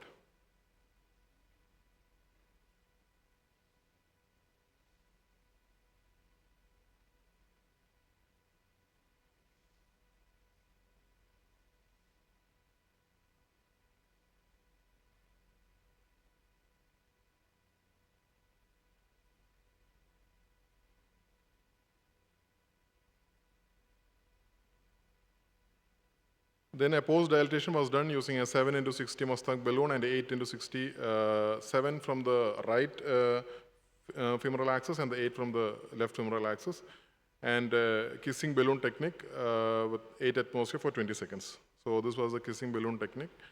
It was done. Later on, the whole stent was post-dilated with the respective balloons. And this was the final result. So we got a good, we were able to had a good reconstruction of the distal aorta with a good flow in both the iliacs. And the patient was symptomatically better. He is currently on antiplatelets and statins and on follow-up with good results. Thank you. So this is an everyday case. I mean, it is, what is spectacular about your case? And because I would like to ask you, you've done a seat and trouser angioplasty, yes, right? So the similar result can also be achieved by using just two self-expanding stents, what you call a V, or you can simultaneous kissing, or whatever you may call them, and most of the people actually economize by not doing a seat and trouser because it saves them the cost of one stent. So what are your indications for using two long simultaneous kissing stents versus establishing a seat first and then putting the two trouser legs? Do you have something in mind that this lesion I can do with two simultaneous kissing stents, or this lesion I will require to first create a scaffold or a platform where I take my two simultaneous kissing stents? Eventually, you've got two simultaneous kissing stents. You could have just taken them a little more proximal, and you would have achieved the similar result. So my thought process was I want to avoid two long barrel stents in the distal aorta. So what is the length that you have shortened? What is the length? You've taken long stents in any case. So what is the length that you have shortened? Actually, it was because in the CT, they were showing that there was plaques even in the iliac. So that was, I took two long stents to the iliac. Yeah, any comments?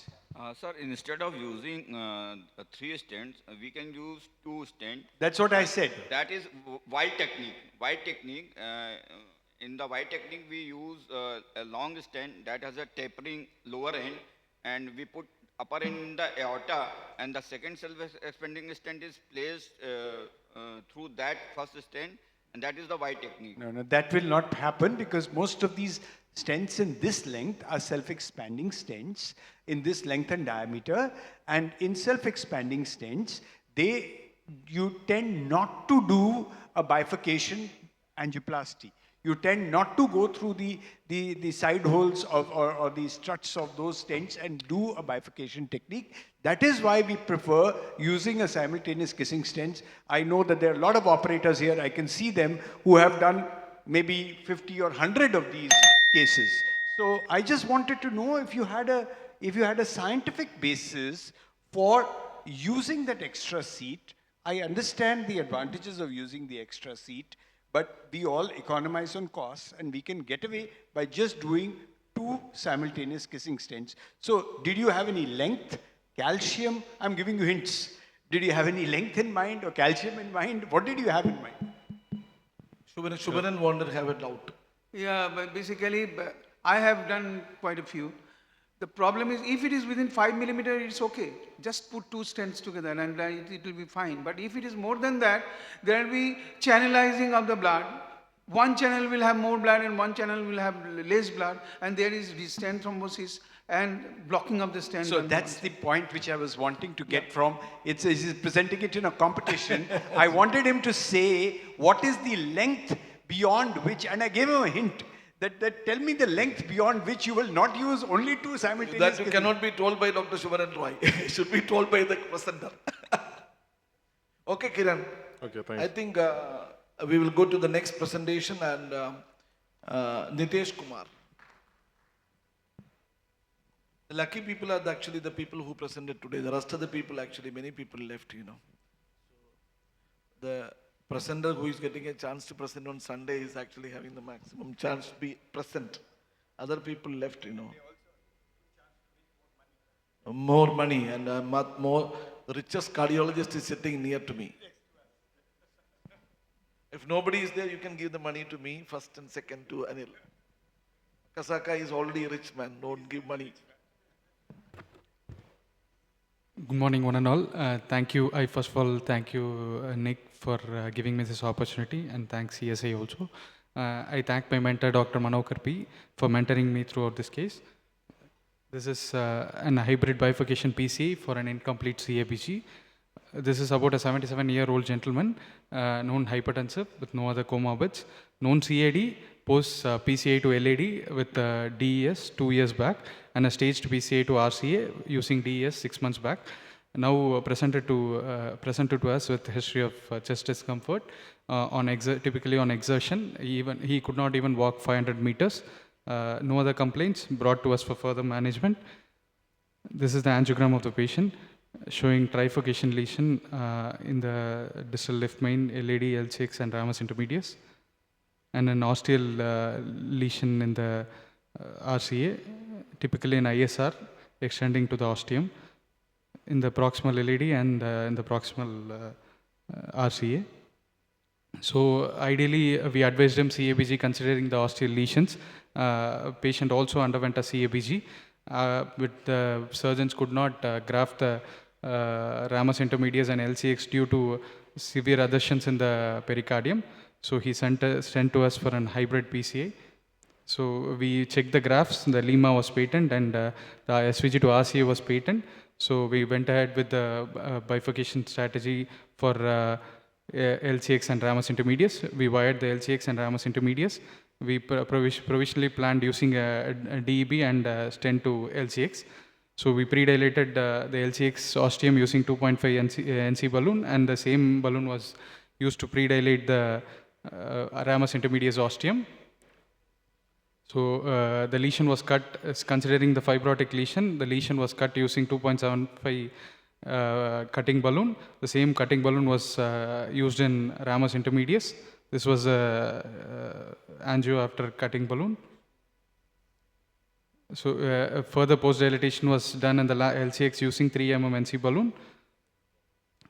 This is IVAS run, showed left main lumen area of around 5.5 to 6 mm, LCX around 4.5 mm, and ramus intermedius of around 2.75 mm. Hence, using 4 into 16 mm synergy DES, we stented the left main to LCX. and a fielder wire was used, and the stent was, the ramus intermedius was accessed, and the strut was post-dilated using 2.5 mm NC balloon, and using 2.75 into 20 mm agent DEB, distal left main and ramus intermedius PCA was done. And the pot was done using the 4.5 mm pot balloon to the left main part of the stent. And kissing was done using the same DEB balloon in the in the ramus intermedius, and using 4 mm balloon in the LCX. Kissing was done.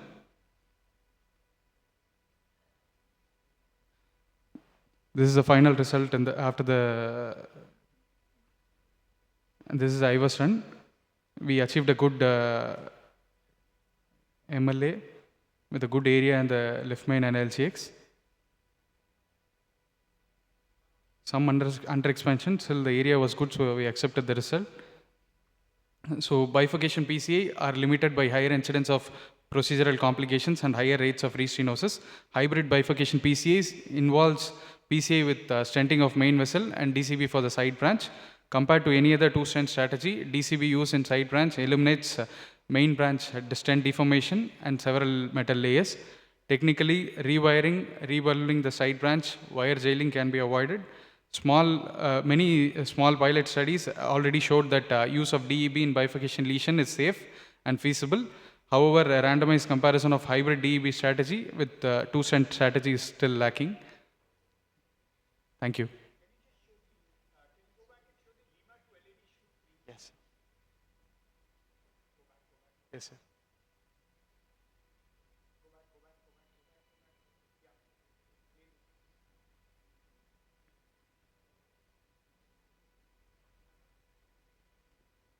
Dr. Akasaka, how often have you ever heard a surgeon saying that he could not graft a large OM because of pericardial adhesions? I haven't. Yeah, I agree. Yes, CX, if the length is limited in the place, right? It might be sometimes difficult. For example, the PL, right? But this OM, yeah, this is pretty much on the surface. You don't have to lift. I mean, sometimes lifting the heart to access the PD can be a challenge. In fact, the graft to the PD is so distal that I would have stented the ostium of the right coronary artery to get better supply into the right coronary artery. I think you need to discuss this with your surgeons. You need to discuss this with your surgeons, because you've done whatever you could do, that's fine. But you need to really talk to them, show them the right coronary graft. Surgeons should not actually get away with the fact that they think that they placed a graft in the mid PD for a dominant right, which had a near ostial 95% disease, that everything is going to be fine. There is no retrograde supply from the mid PD coming proximally. So he's grafted about 1.5 centimeters of vessel, and he has left such a large ramus and a large OM which is visible on the surface. He doesn't have to turn the patient. I mean, it is actually anesthetic management that the patient can be turned, and they all have smart tables by which this can be turned and grafts can be placed. Keshav, you should come back with the check, huh? Yeah. He's going with the check. You should come back with the check. So anybody who's got experience, Shivanan, have you ever heard a surgeon saying that he could not graft such a large ramus and such a large, OM, which is so visible? And I'm a little surprised. So I must say that the surgeon is honest. In most of the cases, they do not graft, and they say that all are done. Yeah, that's another way of looking at it. Bhavesh. If the PL within the lipid, right, pericardial lipid, sometimes difficult, but this OM, I think I agree. I think it was pretty straightforward, unless the patient had constrictive pericarditis, in which case he should have done a stripping and then put a graft.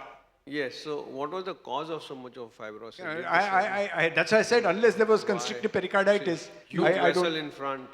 I don't see any reason for, and That's why having heart team meetings is important, not only in deciding what is to be done for a patient, but also to decide when you do an angiogram as to what has been done for a patient. Shivnan said that, they all say all done and everything good, and then you find large amount of myocardium not being revascularized. I think it's not fair to us, and it's not fair to the patient. Right. So if you had wanted to do a hybrid procedure, you could have done a lateral thoracotomy, a Lima to LAD, minimally invasive, No, sir. and then do the...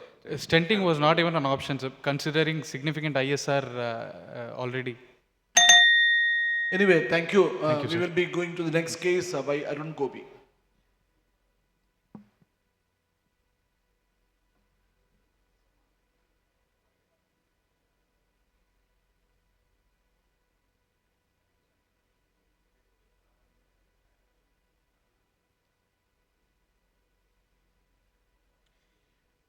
Respected Chair and NIC, thanks for the opportunity. Mine is not a very exotic case. It's just routine cases in which ablative strategies become a game changer.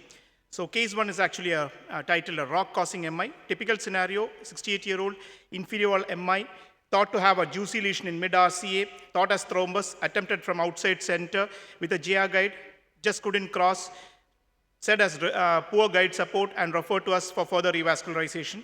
So this is the typical RCA calcific nodule masquerading as thrombus with failed PCA. So we already knew that we were in for some amount of work there. So we go in upfront very prepared with an AL1 7 French guide in. We try to cross with a run-through wire, run-through fails. We get a microcatheter fine cross support to cross. Again, we have difficulty. Finally, with a fine cross microcatheter support, we get a field XT down the distal vessel, but our fine cross doesn't cross. So fine cross not crossing, the smallest balloon we have in shelf doesn't crossing, 0.85 balloon doesn't crossing. We can clearly see why we have a difficulty. You can see the AL kicking out, AL repeatedly kicking out whenever we try to get gears down the vessel. So we need to get better guide support despite having the AL1. So we get in a guide extension. So we have an intention of rota here. So we go in with a 7 French guidezilla up front. So this is all planned in view that we have our next devices getting in down. So we get a 7 French guidezilla down, track down, with an attempt to again track the balloon or fine cross across with a guide extension just before the lesion, but still nothing crosses. So then we, through the 7 French guidezilla, we keep the microcatheter wedge in the lesion and pass a rota extra support wire. And then we start ablating with a 1.2 fiber. Advance, whenever you take it through the guide extension, we need to take it in a dynaglide mode. And these are the few scenarios where we would start off with a 1.2 fiber. And then through the guide extension, we take in through a dynaglide mode, and then we start ablating. We had a transient stuck bar as shown in the last image, but with the guide extension just at the tip, we are able to manually retrieve it into the guide extension, and we continue on. So with the guide extension assisted 1.25 rota bar at 170,000 RPMs, after 2 minutes of ablation, we are down with good debulking. We get the rota wire exchanged to a Grand Slam wire, prepare the bed with a 312 cutting balloon, and place in a 338 drug-eluting stent. And on an imaging, we find that it was adequately expanded. And this is the RCA final shot. IVAS was done in this scenario, which showed good result. And we also do an LM, there was an osteally tight lesion. We did an IVAS guided cutting balloon preparation and then a stent from LM to LAD, ending up with a good result. So the first case was a calcified nodule mistaken as thrombus causing MI, had a poor guide support, went with an AL1, bare rota wiring with fine cross microcatheter not tracking, have a 7 French guidezilla assisted rota over an extra support wire, doing a cutting balloon on the side preparation, and then doing a stenting. So whenever you have a guide catheter assisted rota ablation, remember that through a 6 French guidezilla, only a 1.25 bar tracks. Through a 7 French guide extension, every 1.25 and 1.5 bar tracks. There is no bench testing on guide extensions for 1.75 bar. And always remember to use dynaglide mode to deliver the bar to the site of lesion. The second case is where we upfront planned on using a guide extension. It was an anomalous right coronary artery from high left sinus, failed PCA from other side because the wire didn't cross. We go ahead, typically for all right coronary artery from left sinus, we use a JL or EBU guide, but here they were not giving a coaxial support. So we go in with an AL, still not coaxial, but AL 7 French guide exchanged. Field ref C wire used to cross the lesion, exchange to a Grand Slam, get a guidezilla down, try to do with a 2.5 12 balloon non-yielding. The balloon is clearly dog boning, it's a balloon non-yielding lesion. But in the process, we dissect the RCA, so we exchange the Grand Slam over a fine cross microcatheter to rota extra support. We take in a 1.2 fiber because we had a 6 French guidezilla. Unfortunately, we had a nightmare. The guidezilla gets stuck in the 1.2 fiber gets stuck in the guidezilla, even when we are advancing on the dynaglide mode, and we get the whole system out. And then we continue with a 1.5 burr. You can see that there's a non-coaxial guide, but still the 1.5 burr makes an abrupt jump, gets into the vessel. So there's an abrupt 90-degree turn which the rotablator takes, and it gets into the vessel. And from there on, it's easy. Once you have the vessel in, even if there's dissection, it is quite fine. You go slow, have 10 to 15 seconds of ablation, give good breathing time, ensure there is no significant deceleration, do slow speed, gentle runs, and then prepare with a 2.75 non-compliant balloon. And then with a guide extension assisted, we place in 2 stents, 2.75, 38 distally, and 328 proximally, and post-dilated 3.5 non-compliant balloon. On imaging also, the final result was okay. So this was an anomalous calcified balloon non-yielding lesion which dissected after the balloon dilatation, had a failed guide extension. We did a rota to an anomalous coronary from a non-coaxial guide with a rota diving in and creating the result. The third case is a post-TAVR rota. 82-year-old TAVR done 2 years back, had a calcific 60% lesion in the ostial lady at that time, came with now anterior wall MI. We were very sure that the calcified nodule in the ostium of LAD was the culprit. We go in with a long sheath, EBU 3.57 French guide, get an ostial lady calcific nodule directly wired with a rota extra support wire. And then we have the 1.5 burr, starting on from the ostium of LMCA to proximal AD, 170,000 RPMs, 90 seconds of ablation, prepare the bed with 313 scoring balloon, and then place a 338 drug-eluting stent from ostium of LMCA to LAD. The LAD ostium is posted with 3.5 non-compliant balloon. L6 is tendered in the same setting, and this is the final angiographic outcome of a rota through a post-TAVR valve. The final case is of a rota in a long segment calcific TTO, 68-year-old chronic coronary syndrome, not responding to medical therapy, class 3 angina on exertion. You can see a long segment calcific stenosis in LAD. The cranial view clearly shows the tram track calcification in the LAD and no LAD visible at all. Failed PCA from the other center because of the wire failure to cross. Here with lot of struggle, finally with right femoral axis EBU 3.7 French guide in, we are able to cross the lesion with parallel wiring with a fine cross microcatheter support and a field XT wire. The true lumen is confirmed as elementary is it in 2 orthogonal views with contralateral injections, but after that, no balloon crosses. We do a 1.5 granuloplasty, although now we wouldn't do this.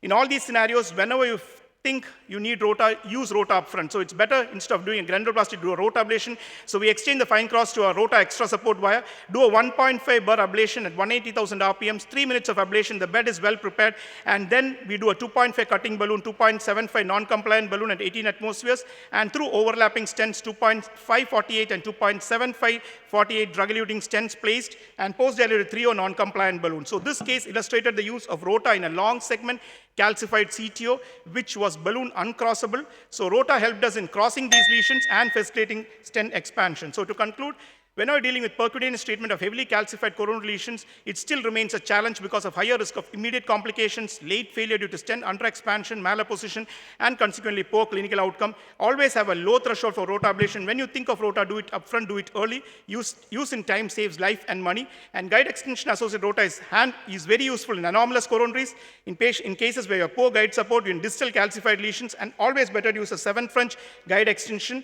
And you can safely perform rota ablation even despite dissection, remains gentle, go slow, 10 to 15 seconds of ablation, avoid significant deceleration.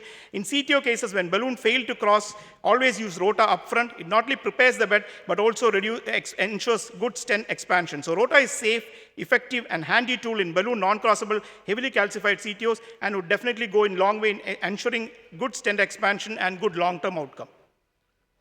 Thank you, Arun. Actually, one question is, the first case, why did you take a guide extension? You could have done a rota 1.5 directly.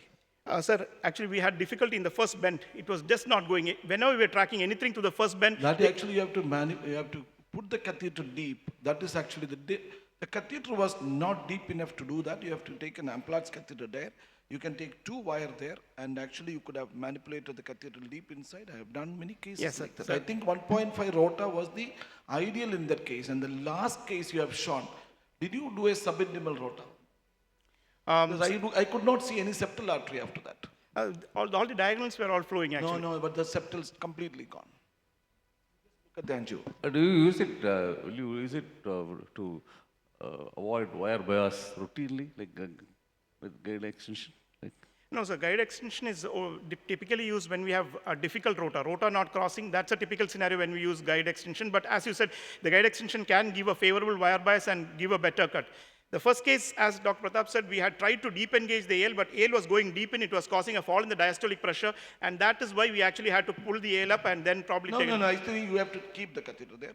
Do on a Dynaglide, you push the catheter to the top of the initial bent. I do like that. In the Dynaglide, you take the rotabar to the proximal bent. Then you can easily burr it. I do like that. Probably everybody doesn't have your skill set, sir. No, this is actually a challenging case examination, actually. Even in your third case, having one of the things you have to be very, very careful about is the right coronary ostium having coaxiality, because we should never allow the rotaburr to jump across the ostium of the right coronary artery, because that can dissect it and all hell can break loose after that. So just for those who are here, I normally advise everybody to check in RAO before you go any further. Yeah, your point is well taken, sir. Yeah. So, with gate extension, you are already prepared to. Even if it is stuck, you can take it out. So that was useful in that case. It actually was not intended for that, but since the guide extension at that Yeah, but it's not easy to handle a rotational atherectomy burr with a guide extension. We tend to preload it, because otherwise it becomes a big challenge, because some of the pusher shafts, especially the guide liner, it becomes a little bit of a challenge. Maybe the one, the guide plus six is, French. Yeah, So guide plus, again, we have difficulty. It's the Boston to Boston compatibility that is best. Guidezilla is the best one when you go 6 French. No, guide plus also. Guide plus is good. 6 French. Guide plus is good. I think Shubhanan. Yeah, this is, in concurrence with all the panelists, the most important thing which differentiates between a PCI and a rotational atherectomy is the guide wire bias. And you have to choose your guide catheter to see the guide wire bias. So particularly in the third case, I can tell you that you could have used a JL3 catheter instead of putting a AL1, and it would have been an excellent, guide wire bias towards an anomalous artery, and you could do it easily. Yeah, we had done no the need similar of doing this thing. We had used a JL3 and EBU3 both, but still we couldn't get a coaxiality because it was slightly away from the typical left sinus what we see. The anomalous right coronary from left sinus, we always do with a JL3 or an EBU3, which gives good coaxiality. But here it was slightly away. If you see the angiogram, it's slightly away from the typical side. That's why it was not reaching there. It was attempted. The point is, once you use, there is a gap. If you see that a JL3 is slightly away, you can use a JL 3.5. It will go straight right in. Professor Kasaka, any fantastic cases, and big hand to him for presenting. We will go to the next presentation, actually, the Aarti Mishra. And only 2 more cases. Actually, we selected all the cases even presented in today. So, Aarti Mishra is to be presented. Aarti Mishra is there? She presented today. Aarti Mishra. Gone after presentation. Last and final call. Can you call Aarti Mishra, because she is probably somebody here. call her? And we can call Vimal Mehta to present the Surviving the Storm. Professor Vimal Mehta. So do this way.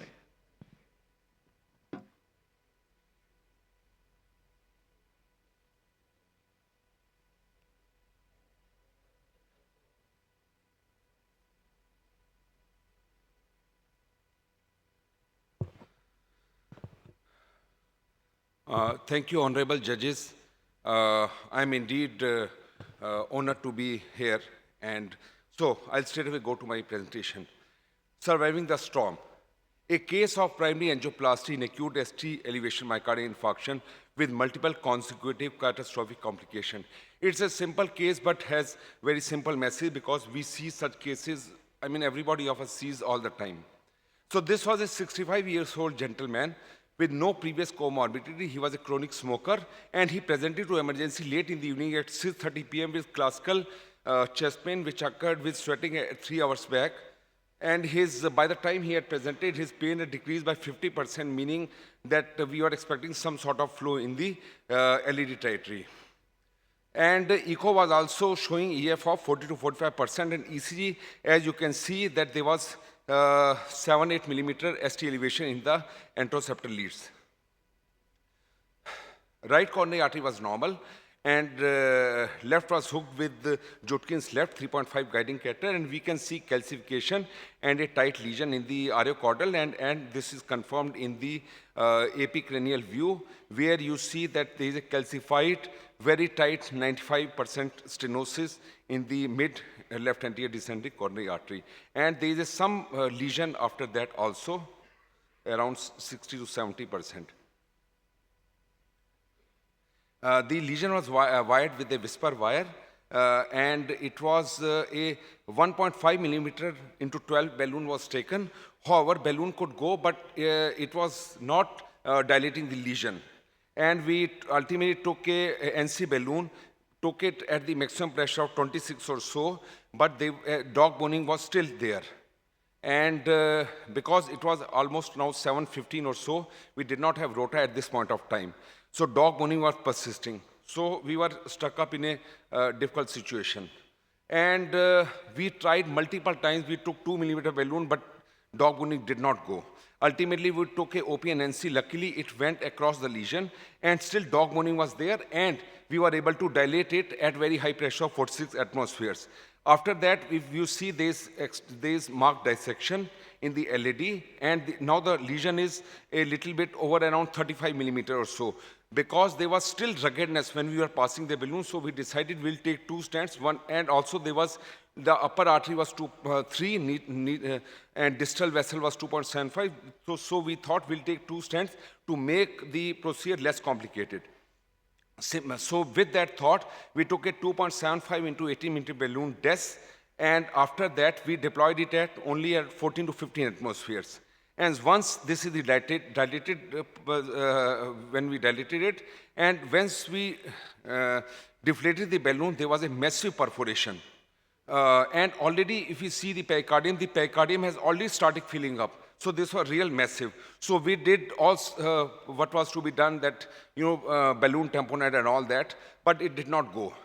And so with the ping pong technique, that is, we took the guide, another left guide from the contralateral side, and because and we had only graft master on table, so graft master was not going at all, not moving through the calcium. So we were left with no choice, and the fusion, if you see, it has already increased quite a bit, and so we had to intubate the guide into the LAD, and ultimately it went, and we were successful in sealing the perforation. However, there was a distal dissection also which was there, which occurred during all these maneuvering. And when we checked over here, so we thought, first things first, we will go what we had planned earlier, because at this point, patient was hemodynamically stable. We stented the proximal part, which was the initial lesion. And ultimately, that was okay. And distal one was not flow limiting, so we left it. But ultimately, what we thought was, when we took ariocaudal view, we saw that we have already dissected the left main coronary artery. So we can see the cap dissection over here. And so we had no choice but to fix it. We dilated it, stented it with 3.5 into 18 millimeter balloon, post-stented it in the left main part at high pressure with 4 millimeter balloon, and now we achieved a TIMI-3 flow. And then we see that the distal dissection, we took the wire out. We thought we'll leave it just like that. We'll not stent it, it will heal on its own, but the dissection has already gone very bad. I mean, the there's some flow limitation also, and the walls, arterial, the intima is collapsing, so we had to stent this one also. The stent went with little difficulty, but went. We can still see the cap over here. So finally, we never had patient, never went into any sort of severe hypotension or something like that. And final angiogram shows TIMI-3 flow. And this is a simple case, but the thing is dexterity and preparedness, that you will face this kind of complication. You have to be very well prepared. So to conclude, respected chairpersons and respected audience, Severe calcified coronary artery lesions are being increasingly encountered during the primary PCI, mainly because patients are living longer with their disease. So patients are presenting with advanced age, with diabetes, with long-standing chronic kidney disease. And so these cases are becoming more and more frequent. Adequate lesion preparation is essential, and at least certain tools like OP and NC should be on the table. However, one should be very well prepared to deal with the complications as and when they arise and deal with them actively and aggressively. Ping pong or double guiding technique and use of covered stents are effective in managing such complications. So, thank you, sir.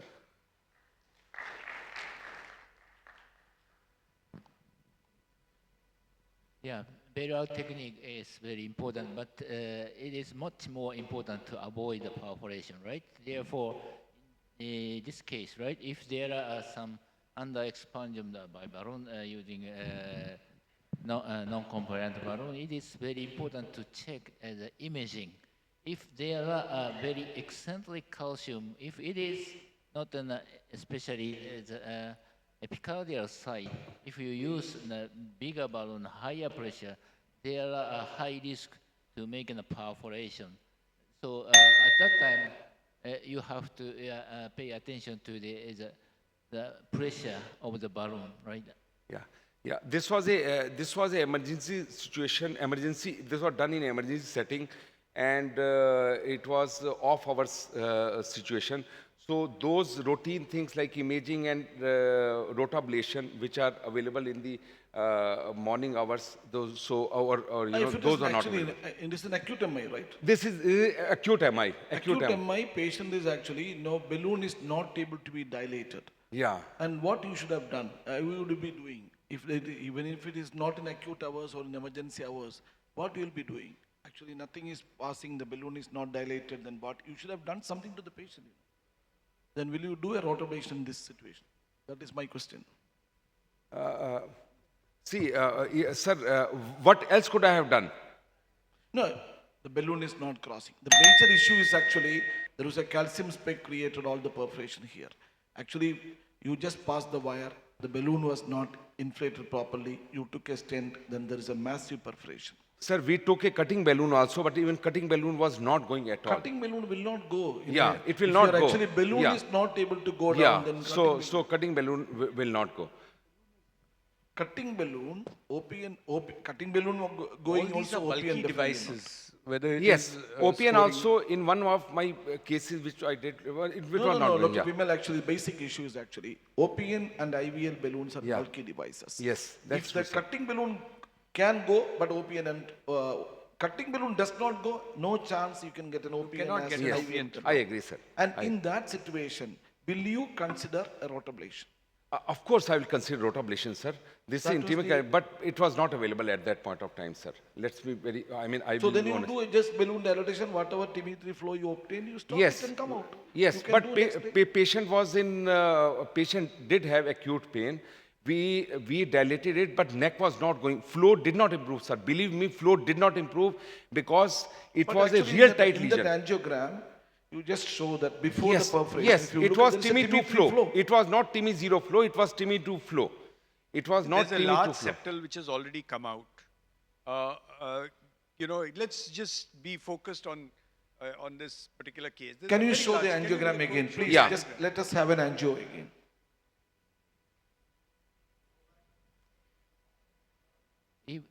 There are three major causes in ACS, right?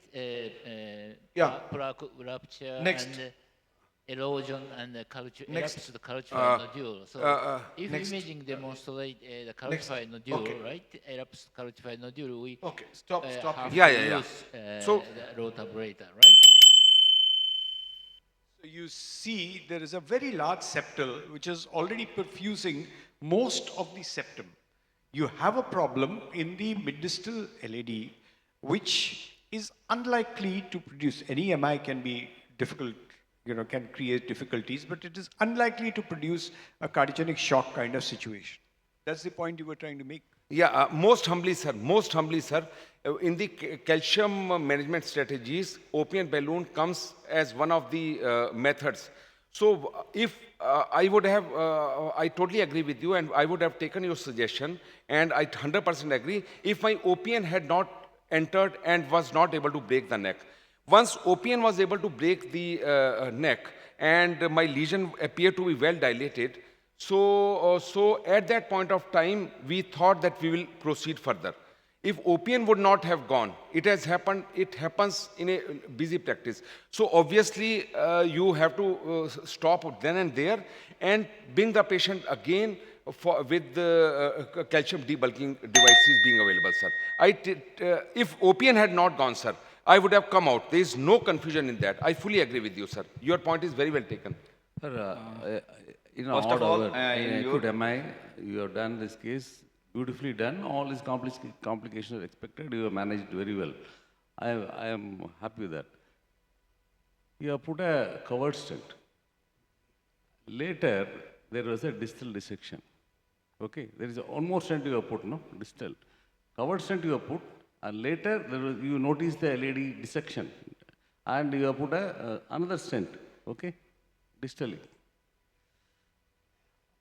My suggestion would be, if you would have put a longer drug-eluting stent, like 48, yes, and covered the covered stent, it would have prevented the later restenosis. Most humbly, sir, because covered stent was already there, and at one point, because it was overlapping with the previously deployed stent, so there would have been an area where, and covered stent has 2 layers of metal, so there would have been an area which would have had 4 layers of stents. So we thought it, and also lesion was, we had left main, so aim was to salvage the patient at this point of time, sir, most humbly. Acute MI perfs are really bad because you've got a double whammy. On one side, you've got flow which is going down. On the other side, you've got bleeding which is happening. Yeah, I think last point, then we go ahead. First thing in your case, imaging should have been done when the lesion was not crossable. If it is available in your center, you could have done that. Second thing, if you have pre-dilated the lesion and if you are still not able to get the proper dilatation, expansion of the balloon, you can leave the lesion then and there, wait for some time, if any dissection is there to heal, and call the patient later on for the rotablation. No, I don't understand. You are telling the imaging should have been done. First of all, sir, imaging. How many hospitals in the country doing an ACS imaging, man? How many people? people we can does- take you a are poll telling- here. Sir, How when many the people in lesion is- STEMI do imaging? When the lesion is not crossable, Only so Professor know Akasaka. the degree of the calcification and decide the proper definitive management for the calcification.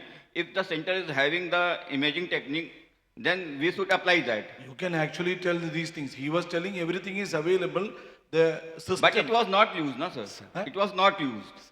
No, imaging, actually imaging It and was not used. rotation, these Second, are all some second help point, my second point is that if after pre-dilating the lesion is not yielding, then we should simply leave the lesion at that point. And we are all wiser in hindsight. You know, And, we are all, the retroscope is a very good scope. No, actually, my question is, will you do these things in your cath lab? Yeah. I have done this case. 1 month back, there was a case with the anterior wall MI. I tried to dilate the lesion with there was calcification. The patient lesion was not yielding and there was dissection there. I left the lesion there. That is not wiser. The patient is actually having no flow down. No, let me finish. If the patient has no flow down, then what will happen? No, flow was there, sir. Flow was there. Patient was managed clinically, and after 2 weeks, Anyway, what is your doubt I called here? the patient later on and do the rotablation and That do is the proper not the ideal way. That is not the ideal way. You could have done immediately. Basically, these type of things are happening. It is not that he does not know all these things. The system is not allowing him to do these things. That is why. Actually, it is basically the calcium spec created all the problem. A lesion well opened with an OPN balloon. Naturally, a cardiologist will feel that I can take a stent and finish it off. Taken the stent down, and that created a perforation. My third question is that in the provided situation, before earlier the presenter also presented the calcified lesion cases in the ACS situation. If available, the excimer laser can be used in this situation. Just I want to know. Yes, it can be, but where is the availability of the excimer laser? Sir, we have so few excimer lasers in the country. You have a laser in your cath lab? No. Just I wanted to know whether it can be used or not. Yes, it can be. Yes. Yes, it can be because it also ablates the thrombus. It passivates the thrombus if there is, and it helps you get access, especially for balloon uncrossable lesions, but it has to be available. But Thrombus with the calcium is the best tool for a laser. IVL could have been the best if it is available at that time. Sir, But it's a primary. I'm a little IVL, surprised that if OPN can go there, IVL can also go there. Yeah, but the whole problem Sir, is I'm in a government setup. The patient is a third patient. This is a poor patient. I'm in a government setup. I mean, these things are not as easily available. I mean, that I It is asked. actually Yadav, in a government setup, even OPN balloon usage itself is a big thing. Is a very big thing. Very, very big thing. You should understand that point. Actually, Yeah. you should actually appreciate the way he has done. I will tell you that OPN balloon opened up, I will take a stent down. And he is telling I will do imaging and all those things, bullshit. These are all people just make unnecessary comments. These are all bullshit. We are practicing in these things. When a affordable situation, when in a private setup, you can actually do like Stalin does, 80 lakhs, 75 lakhs angioplasty done in one extreme. The other extreme actually with a severe calcium, the cardiologist is struggling with the ox wire and ox balloons and all those things. Yadav is working in a place where people can afford 1 crore. Yadav that he is working in a place where every case he is doing imaging. But in India, even now, imaging percentage is 6%. And thank you, Vimal Mehta. So this was how to manage in a limited situation. Also remember, I mean, whenever most you do humbly. a high pressure balloon inflation, you can raise spicules of the calcium which will later burst every balloon and will cause perforations. Actually, I have done a case which I have got an award in gym. I think I have shown this case. I have done a rotablation, everything. Then I put the stent. To my surprise, it was a massive perforation. So spicules can create problem and it will be... Pointed spicules are the ones which actually, they're little bits of calcium and they will burst your balloons. I had a patient once where I burst 7 balloons because the rotational atherectomy was not working. And the last presenter is Aarti Mishra. She actually ran back. Aarti Mishra? She is the last presenter. After that, we will be announcing the award. After that, we will be winding up this year NIC. Giving a big applause to Dr. Keshav Murthy. He has done an excellent work. Today lunch is there. Lunch is there.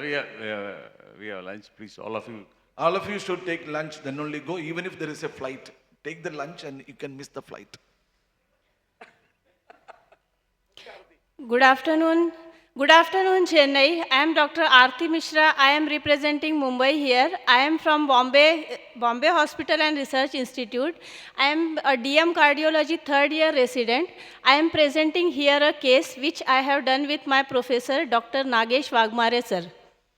So the title of my case is CTO PCI in post-CABG when only left main stump was a guide. It was a 68-year-old male diabetic. His CABG was done in 2019.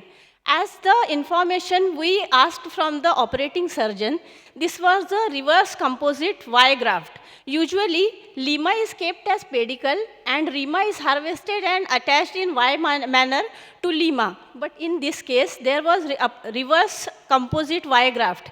That means the surgeon told lima had osteal stenosis. So lima was harvested and rima was kept as a pedicle and the graft was rima and rima was giving graft to lima. Rima was giving graft to LAD and lima in Y manner was giving graft to OM1 and RPDA, that is RCA PLV. So now the patient has presented with dyspnea on exertion, NYHA functional class 3 since 5 months. He also had refractory angina of 5 months. So this was the CT imaging done before subjecting patient for angiography. In the first image, we can see rima to LAD graft till rima lima Y, it was patent, but after that rima to LAD was 100% occluded. In the second and third picture, we can see lima as Y graft to OM and PLV was patent. So we went ahead with 2D echo imaging. It was showing LV ejection fraction of 45%, regional wall motion abnormality in LAD territory, no pH, normal walls. This was the ECG of the patient. This is a diagrammatic representation how the Lima to LAD graft was 100% blocked and Lima Y to OM1 and PLV was patent. So this is the native vessel angiography. Here in the first image, we can see there was only left main blunt stump. It was 100% occluded ostial left main with only a blunt stump left. RCA was dominant, ostial RCA was showing 80% lesion and PDA was also having 70% lesion. Now coming to graft vessel angiography, Lima to LAD, it was totally occluded after Y connection. Then Lima to OM and PLV patent, but there was a little inadequate supply. However, the grafts were flowing. So we literally felt like dinosaur in a lost world. What to do, how to proceed? Usually the guideline says that in case of post-CABG subsets, going ahead with opening of the native vessel is the best idea. But in our case, we had only a stump with a small nipple left of the left main. So later we decided we will go ahead with left main plasty and we will try to open the CTO in left main. So the hardware we used in this case was, our access was right femoral artery 7F access. We took another venous access also 6F. Guide we used in our case was JL 3.5 7F guide. First we proceeded with Fielder FC wire. However, even after 2-3 attempts, we were not able to cross the lesion. Then we upgraded our wire selection to a more stiff tip wire, that is Conquest Pro. After 2-3 attempts, by God's grace, we were able to cross the lesion. In this case, a thin calcification in the LAD was guiding us. So in the fourth image, you can see how we were succeeding in the crossing lesion with Conquest Pro wire. Then with microcatheter support, we exchanged wire to safer wire, that is BMW wire. We crossed the lesion, then proceeded with the balloon dilatation. In this case, there was also a diffuse lesion in the distal LAD. So we pre-dilated distal LAD, proximal LAD, and left main. However, only balloon dilatation with non-compliant balloon was not enough. Then we had to use cutting balloon Wolverine. We used 3x15 Wolverine balloon, and we did dilatation of left main as well as LAD. Now coming to stenting, first we stented the LAD. We stented LAD with using Orsiro 2.75 into 26 mm stent, and left main we used 3x15 mm Zions Expedition stent. The entire procedure we did under IVUS imaging. It was a difficult CTO subset. In every step of this, our plasty, we always needed IVUS imaging. So post-dilatation, we did post-dilatation of osteoproximal LAD as well as left main. For dilating left main, we used balloon 4x8 size, and we dilated nicely the left main. So this is our final result. We can see TME3 flow in the left main LAD, and all branches are well flowing, and there is a good myocardial blush. So this is our final result. This is still IVUS imaging. This is pre-dilatation. First is the pre-dilatation. The area pre-dilatation with the balloon was 4.3 mm square. After dilatation and at the last step of our PCI, the left main area we achieved was 12.2 mm square. That is fairly a good result. So this is the imaging. This is pre-dilatation IVUS imaging of left main. This is post-stenting pre-dilatation.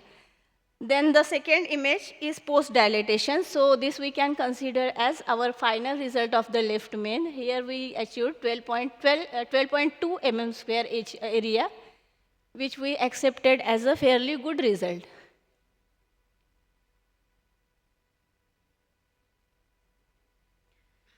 So take-home message from my case is post-CABG PCI subsets are complex and challenging, because I would like to tell that usually when CABG cases we go ahead, we think, yeah, Lima must be, Lima to LAD graft must be there. But in our case, it was reverse composite graft. It was Lima Y LAD. So it was a different subset. only left main stump can be difficult, but can be possible. As in this case, left main was only a stump, still we tried and we succeeded. Multimodality imaging is very helpful in post-CABG PCI, because in such cases we need support of other modalities like CT angio. CT angio guided us which grafts are grafted where.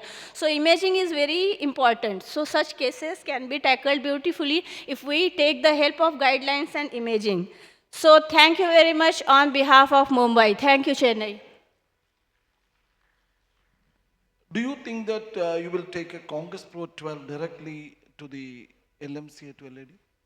No, sir, it's risky actually, conquest. No, initially we tried with Filter FC, sir, not How do you direct. take a Congress Pro 12, bare Congress Pro 12? No, with microcatheter support, But I sir. have seen there's a Beta, what is the basic requirement to take a Conquest Pro 12? You don't take a Conquest Pro 12 without being able to see the distal vessel. So that is why we don't try to take a Conquest Pro 12, CP12, even in a tortuous vessel, especially when we cannot see where we are going, because you're lucky. God, I mean, you would have done a wire exit, and you would have handed a worse double whammy than the last case. You actually taken the wire out, your catheter was backing out, and they are keeping pushing the Congress Pro 12. I think it was a terrible situation. I think it's too much. Correct, Akasaka? I think Japanese, with this skill level, they don't take a Congress Pro 12 like this. Yeah. Unbelievable. Please be very, very, very reticent about taking a CP12. I think the calcification of the LED was guiding the operator. Yeah, there was thin line of calcium. Even if there is in an LMCA 12 angulation, Congress Pro 12 is actually for a straight vessel, not for an angulated vessel. And that too, if you take a microcatheter to the, after crossing the angulation, you should go to the proximal LED, then you can manipulate the wire. No other way. It is unpardonable mistake of taking a Congress Pro 12 in an angulated vessel. Where you cannot see the distal vessel. Impossible. That cannot be. That is not a good classic teaching. Okay. Thank you, Ardi, and your presentation skills are very good, but the case, I think I cannot. Okay. Thank you. Thank you, sir. Thank So you. I will request R.D. Yadav and Rajiv Bharadwaj to come to the stage and tell, we are actually in the concluding part.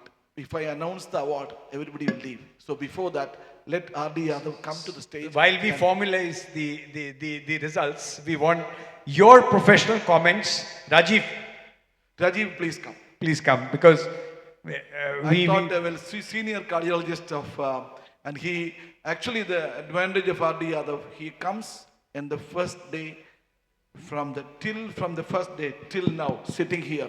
Unbelievable. Thank you. Give him a big hand. All cases were excellent, good learning. Not just about this Not session. about the case. I just called about the conference as such. No case. The content of the academic content of the whole meeting. Excellent. Although, no. This time, about the competitive cases, most of the cases were kept for complications, which gives more learning than showing the difficult case. So that was very good this time, both in fellows course as well as in the in talent 1 hall, 2 hall, both as well as interesting cases. Most of them were selected is complication case, which was more learning to everyone. We had kept the theme as complications, so how to not to get into them, and if you get into them, how to get out of them. Rajiv, your comments. It was not hurrying, just what happened in other times is that person is completing, it's already 10 minutes, so we cannot take the discussion. But this time, in all the halls, the sufficient time was given for discussion, and anybody could discuss, and the queries were very well organized. So no meeting can be successful without the active participation of those who attended. We are all students for life. We all need to learn from each other. We even need to learn from other people's mistakes so that we don't repeat the same in our practices. We need to be cautious. And I hope, I'm sorry, but Dr. Aarti, you should not take that personally, but I think you should remember these lessons and these remarks for the rest of your practice. Be careful with devices. you can't really, just because we have a hammer, everything cannot be nailed, so it is like that. So it is good. Just, I hope like this, each one of us has gained from every case, every presentation. There have been some takeaway points. And while Pratap has got ready No. I think Rajiv Bharadwaj can be. He has said something. Okay. Bhavesh, would you like to add something? You can use the mic. Vimal, Bhavesh, these are senior people. I think it was a nice organization of the whole conference. You don't have to be pleasant to us just because we are friends. The only thing is, of course, the participation from the audience, which is Which could have been sadly lacking. even more. And I don't know how we can try at CSI in general and in NIC in particular about how to increase the actual participation, not the registration. I think there has to be a difference between registration and participation. I mean, there is a difference, and it should not be. I don't know, Pratap. Actually, I feel that we people are interested to go to foreign countries and learn. When we call the foreigners here, even then our halls are empty. That is a terrific situation. I think not only that, but a lot of online materials available for learning. So probably that. But that doesn't stop people from going to TCT. But people and are going to PCR and TCT in bulk and numbers. Yeah, it doesn't stop them from going to TCT and PCR. Vimal, notwithstanding your presentation in this, what is your? Can you give us some inputs and suggestions for improvement? Sir, as you know, I take in that DNB program all also. So my take on this thing is these conferences was very well organized. Ample time was given, as was alluded to earlier. And most importantly, considering the complexity of intervention as such, I mean, is increasing day by day, more and more. So these conferences become all the more important to attend and learn new things, because every patient's life is important. So you have to learn about the new things, new devices being available, new wires, so many things. So these conferences are very important. So if people do not participate and do not come, and once so much of money is spent, I mean, this may be, but I think this was a reasonable kind of attendance. I mean, because it's important to note that those who are present over here, they want to learn. Those who don't want to learn, they are not there. It's their loss. So from the novelty for new things, please remember the prelude to Hutchison Hunter, which is the basic textbook with which we started clinical medicine. And please remember, we all must come back to basics. And Asha, yes, ma'am. Asha, please. Asha, ma'am. I think women participation I have found in this conference was very low. We need to improve on it. Most international conferences have women as one, WinCast, and WinCast is a growing body, and we could have been given a session and we would have had more participation from the women. Whatever said and done, women are equal to men, but we have underrepresentation in interventional cardiology, and the women who are already doing interventional work in cardiology need to be recognized and supported, and WinCast should be recognized as a body. It's a growing body in India and internationally. We should be given a session, and that would have improved women participation. Thank you. You're more than equal, ma'am. You're more than equal. No, basically, actually, I discussed this matter with the CSI authority, and they are telling that IJCTO, Bifurcation Club, CHIP CTO, WinCars. See, in an organization like this, they are actually telling that everybody is equal. There is nothing called WinCars at NIC, IJCTO at NIC, Bifurcation Club at NIC is not possible. The participation is only possible. This was the initial discussion made by Sahu with the CSI authority. I'm just telling you, actually they are telling that we can have an international association, not associations of people inside India. So you are all part of CSI. No, but WinCars is an international organization. It is being represented in ESC, it is being represented in ACC, it is being represented in TCT, and it's time CSI recognizes us. No, it is not that they are not recognized here. Actually, I'm just telling I represent IJCTO. We never got a chance to be IJCTO at NIC. It is not possible. Actually, we are recognized by Japanese. We are recognized by many people. And we have a session in CTO Club and CCT. You understand that NIC and India Live has no session in CCT. But IJCTU has a session at CCT. CCT is one of the most recognized forum in the world. But I'm just telling that again, even with my influence also, I could not make IJCTU at NIC. I'm just telling you this. So it is not, you are not far away, you are part of us. Why and it's we are nothing actually against telling somebody. It is that as a policy, they have decided this is going to be, they're not going to encourage these. But let's see how time, there's no dogma. No, Just like in clinical medicine, there's no dogma. By We'll not change. recognizing, you've had underrepresentation of women in NIC. No. You are very highly represented. We all respect you. You told even today's you are presentation. mistaken if you feel you are underrepresented. Even today's award presentation, one female cardiologist presented. Don't think that we are underrepresented. You're not Actually, we never underrepresented anybody in this place, and we are more for you. And especially we are very much, and moreover, Keshavamurthy is a women favoring cardiologist. I thought he's going to say he's a ladies' man. That would have been tough. Actually, we will request Asha also to come to the stage for Asha, please join us. Please. Please, it'll add value. We Give request her a you big to hand. come to the stage. Give her a big hand, please. Actually, there are two important things in this conference. I just wanted, because we have to wind up the session, and I'll tell you, a Tanjavur cardiologist doing a program in Chennai. That was the first and foremost important thing. So he has taken a lot of effort, brought 100 people from Tanjavur to run this conference, and not sleeping for the last 2 months, talking with the industry, getting money, and arranging tickets, accommodation. Such a big hall was too much for us. That was why the people Except for the quiz. It is too much. Except for the NIC quiz, we could not accommodate all the chair in this hall.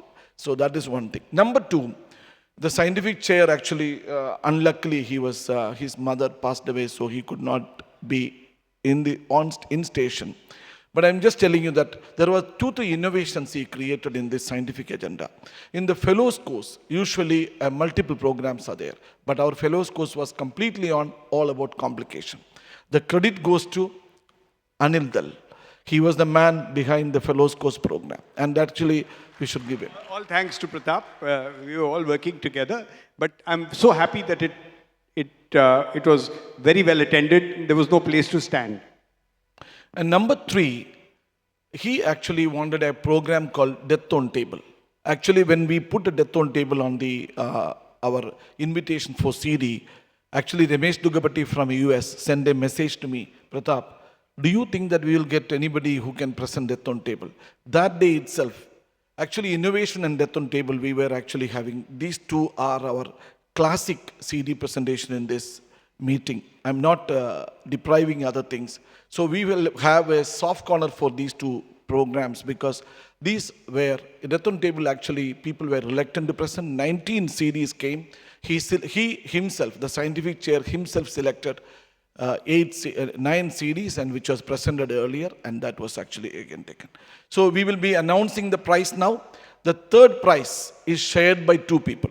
I don't know if both the people are there. If both the people are not there, we can give to one person, and that is Arun Gobi and Stalin Roy. Both of them sharing the prize of third prize. And we will request Akasaka, in presence of all these giants here, we will be presenting the prize to both of them. You will be getting a 1 lakh prize was that divided into 50,000 each. And I'll actually cut the check.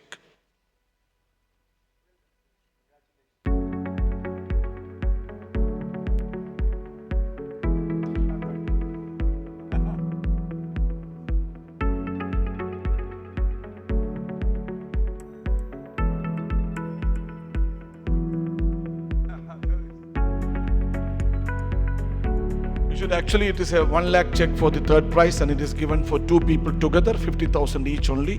But there is a certificate more than this money. Arun Gobi is actually 200 crore company fellow, and Stalin is working in a place, 1 patient is to be charged 1 crore. So 2 patients' money is too much for this. But wonderful cases present. Everybody presented excellent cases, but we have to give award only to few people though.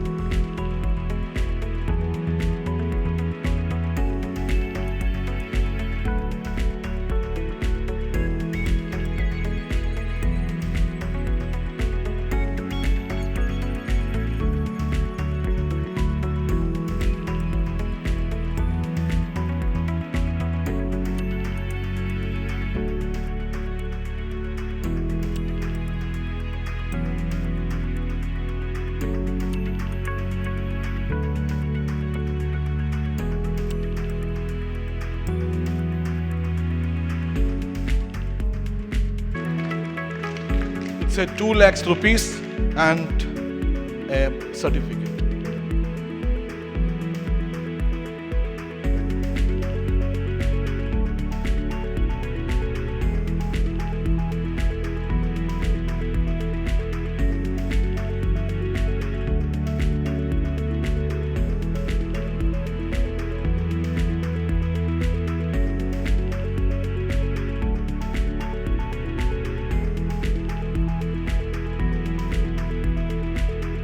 The first prize goes to the death on table actually. Blesswin Gino get the first prize.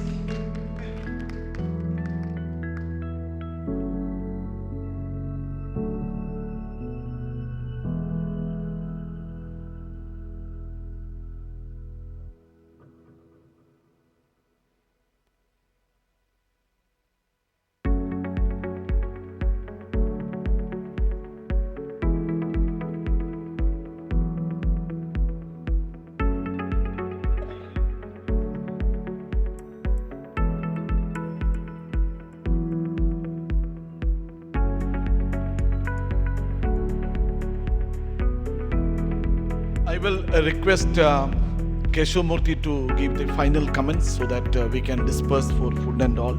So I think it was a wonderful conference. He has done everything for us. We will request Keshav Murthy to make the last comments. I have already, good evening, I have already posed my vote of thanks yesterday, day for the inauguration day. But still, as Dr. Pratap said, we could fill this 1,000-seated hall, main hall 1, only on the day of, NIC data day. But my focus has always been the NIC itself. It started with the CD presentations. That is to encourage youngsters. I know during the organization of a conference, there might be some lapses like not picking up a very senior person, not arranging accommodation for him or something. Something may be missed because we had only 15 days to arrange the entire thing. But that was not my focus. My focus was to encourage youngsters like young people who have presented, Dr. Aarti and all who has come from various places. When they present the case, the CD should move. The angiogram should be seen. That is the only worry for me. And Promax has done without any flaw. That is the only, I am very happy about it. So I thank one and all for being present till the last day. And I request all of you to join for lunch. It would be another great lunch once again. Please do join. Thank you. Thank you, sir.